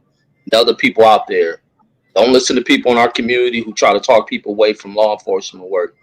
Go in for that, secure that money, take the position, be an influence for other people to go into that line of work. It's a crucial and important line of work, or should I say a crucial career for people to go into, and especially folks who look like us. But like Mark said, you're going to deal with racism in that job. But this topic, man, I love these race conversations because we have to put the thoughts and how people view things racially, how people view this N-word, how some people take offense to it and how some don't. And being that there's so many variants in how people view the word, maybe the word shouldn't be as used as rarely as it is. And some people should think of the approaches of what they use, which can be words that are hurtful, but some people shouldn't take these words to play as a victimization of themselves. But race talks are always needed talks. They're needed inside of this country. And that's why I've always say, like when I put a video out the other day, American history or Black history, slave history should not be put in the children's books. It should not be watered down. Yeah, it shouldn't be watered down. Shouldn't be brushed over, play like, oh, he chopped the cherry tree. He was the honest Washington, this type of crap. I think history needs to be taught as history has been, because Jews don't get received 1930s German history in watered down ways. History shouldn't be watered down. Atrocities in history shouldn't be watered down. They have to be taught the way they are. So because kids identify wrong and right, they know it's wrong. That way we don't deal with these repeats in history. And that's the problem why society has remained stagnant with this race issue, is because it's been watered down. It hasn't been taught. People brush over it. People are blind to it, and it continuously gets repeated. And we just seen a guy leave the White House who tried to repeat some of the, and when people couldn't really identify how dark this dude was with some of the approaches to things that he brought about. And when we start seeing real dark approaches and reactions to people in society, we watch people where a lot of people watch people just drastically change, come up out of nowhere into finding out how hateful they are, how sinister and sick they have become, because certain rhetoric from certain people can drive certain behaviors out of personalities that remain dormant, and then they come out when there's some figure placed up over them. No different than the Hitler effect on society. But I love these kind of the Hitler effect, man, where a chump like Hitler can spew up conversations and other rhetoric towards people who feel as, if we use the term in America, silent majorities, or what they call them, silent minorities. And then they have a person who's talking that talk and putting blame on everyone else of why they're dealing in these situations that they develop in their mind. Okay, and he moved them and unite them, mechanize them, and move them forward for his own kind of a evil plan. And they carry out the act while he sit back and watch them take out the acts, living vicariously through these people. And it's sick, but it shows how easy people in societies, when they form and they want to be part of groups, can be played upon. You can puppet them. But great talk, man. I love these kind of talks, bro. You know, I'm here for it, bro. That's why I made sure I put another random topics at the end of the thing, because, man, this Breaking Beats, man, we don't just talk about boxing and sports. We talk about everything, because I think we need to talk about it. We got to have these kind of conversations and have this open kind of dialogue, and people should feel it should be a little uncomfortable sometimes. It should get a little chippy, a little heated, but I believe as long as we can keep it respectful, Reggie, we can come back and do this shit every day. But once it start getting toxic and then we got to disrespect each other because we got difference of opinions, man, I'll end the show, man. I'll throw the whole shit away before I let you have it with that kind of shit, bro. I don't want to be a part of it, and I don't respect it. I think it's stupid, man, when we just got to just start disrespecting. Now, jokes are jokes, but when you know how I get, man. Shit get crazy when people disrespecting each other, bro. Just because you didn't, well, I felt like you was talking to me, or you calling me out, or you challenging me, or you trying to give me the smoke, or I body badge. Man, look, man, let that person talk. You can disagree, or you don't even have to address them. Even if you disagree, just speak your piece. You know what I'm saying? You don't even got to address them. I've been on panels with people, and I ain't even talked to that one person. I addressed the host, addressed the chat, addressed the issue in the conversation, and I kept it moving. But not all of that, whatever, man. I don't even want to indulge in it right now, but go ahead, bro. Yeah, but no, man, great convo, man. I'm glad you did the pop-up show, man. Thanks for pushing me towards it, bro, because I really wasn't, but thank you. Oh yeah, no, you're welcome, bro. And everybody gave off great points, man. And even getting some of the Latino brothers to jump on and give their perspective on it. And that's how it should be done. And like I said, I like when I used to do the shows, just try to get a lot of redneck type folks, people who carry these racist opinions, because like I say, it ain't just that I'm from the West Coast. The Army was my greatest experience of dealing with this stuff. And even when I lived in Chicago, because I deal with other racist people. But my thing was, I used to throw people off because I used to always ignite racial damn talk and racial conversations and then bring it to an understanding, because for many cases, people don't understand each other. People formulate opinions on people they ain't even around. People form disdain towards people they ain't around. That's the same thing you see on the internet. Motherfuckers don't even know each other, be hating each other without ever having one conversation, or sit back and hear some shit and then just formulate the opinions of hate, or someone else may have had a falling out and they speak ill of this person. Other people jump into it. That I have seen that a lot with a lot of white folks I come across who may have come from these old dark ass places in American society, the Appalachians and the Deep South and you name it, some of the most deeply racist places. And fucking, I mean, like I say, in the Army, I was a motherfucking playing fucking Geronimo in that motherfucker. But just dealing with these people when you have, and my thing, I don't just hate people, man. Like I say, I'm going to address the issue, and then usually we're gonna have a conversations, and you begin to get an understanding of people. America is full of ignorant fucking people, and that's the reasoning behind a lot of shit. A lot of us are ignorant to a lot of shit, and a lot of people are ignorant in childhood because they taught that silly shit. But that's all I got on that. Hey, next time I do a pop-up with you, we do this race conversation. I'm gonna want to go back and forth with you about that children books and things like that, because I got a theory on that too. Oh yes, indeed. I won't forget that. All right, man. Thank you so much. Matter of fact, I'm gonna write it in my topic book right here. I got my little notebook right here, so I write that in my topics. But thank you so much, man. Plug your dope ass channel, man. Oh yes, indeed, man. Y'all can catch me on Boxing Conversation with Reggie Owens 1 and 2. Well, this one, and then Boxing Conversation with Reggie Owens 2. You can catch me on Politics and News with Reggie Owens, and also Reading with Reggie Owens. I will be doing the next part of my book on Free or Not, dealing with slavery in the Americas. So gonna be starting that chapter 4 up tomorrow. Absolutely. Wow. Just out of nowhere, bro. We had 118 people in here, man. That was crazy, man. That shit was wild. Just chopping it up, man. I appreciate you, man. Shout out to Reggie O, man. I'll see you on the next one, bro. Yes, sir. I'm out of here. God bless. Man, this been another great episode of Breaking Beats, where we break down business, entertainment, art, technology, sports, and anything else you guys feel like talking about. You already know my motto. This is a hip-hop political sports show with a comedy twist. We like to let the jokes fly. You know why? Because life is serious enough. It's your man, marqnash. I just want you guys to always remember, I appreciate you. I love y'all. I hope you love yourself. If not, guess what? God loves you, and so does the neighborhood over here at Breaking Beats. Dreams require sleep. Goals require effort. Go out there and get your goals. I'm about to get some sleep. I see y'all later on today. We're gonna be talking. We're gonna be doing the Super Bowl thing. All right. So I don't know if I'm gonna do a Super Bowl live, but I know I'm definitely gonna do a reaction. So if I don't do the live, I'm gonna do a reaction to the halftime. We're gonna do a reaction to the fight. So we'll talk about it. Either we're gonna do the live or we'll do a reaction. So just make sure you got that notification bell lit. And I love y'all. I'll see you on the next one. If you're a moderator, you got a website, you got a business, anything you want to plug and promote, put it in the chat. Taylor Bell, drop the link to your website, bro. Tab Tech. Damn, man, I was about to mess it up. So just put your website in there, Taylor Bell. If you got a channel, you're a moderator on the show.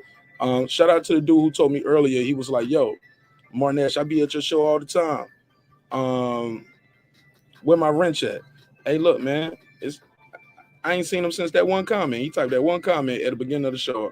I ain't seen him since. So, but stick around, man. Yeah, stick around.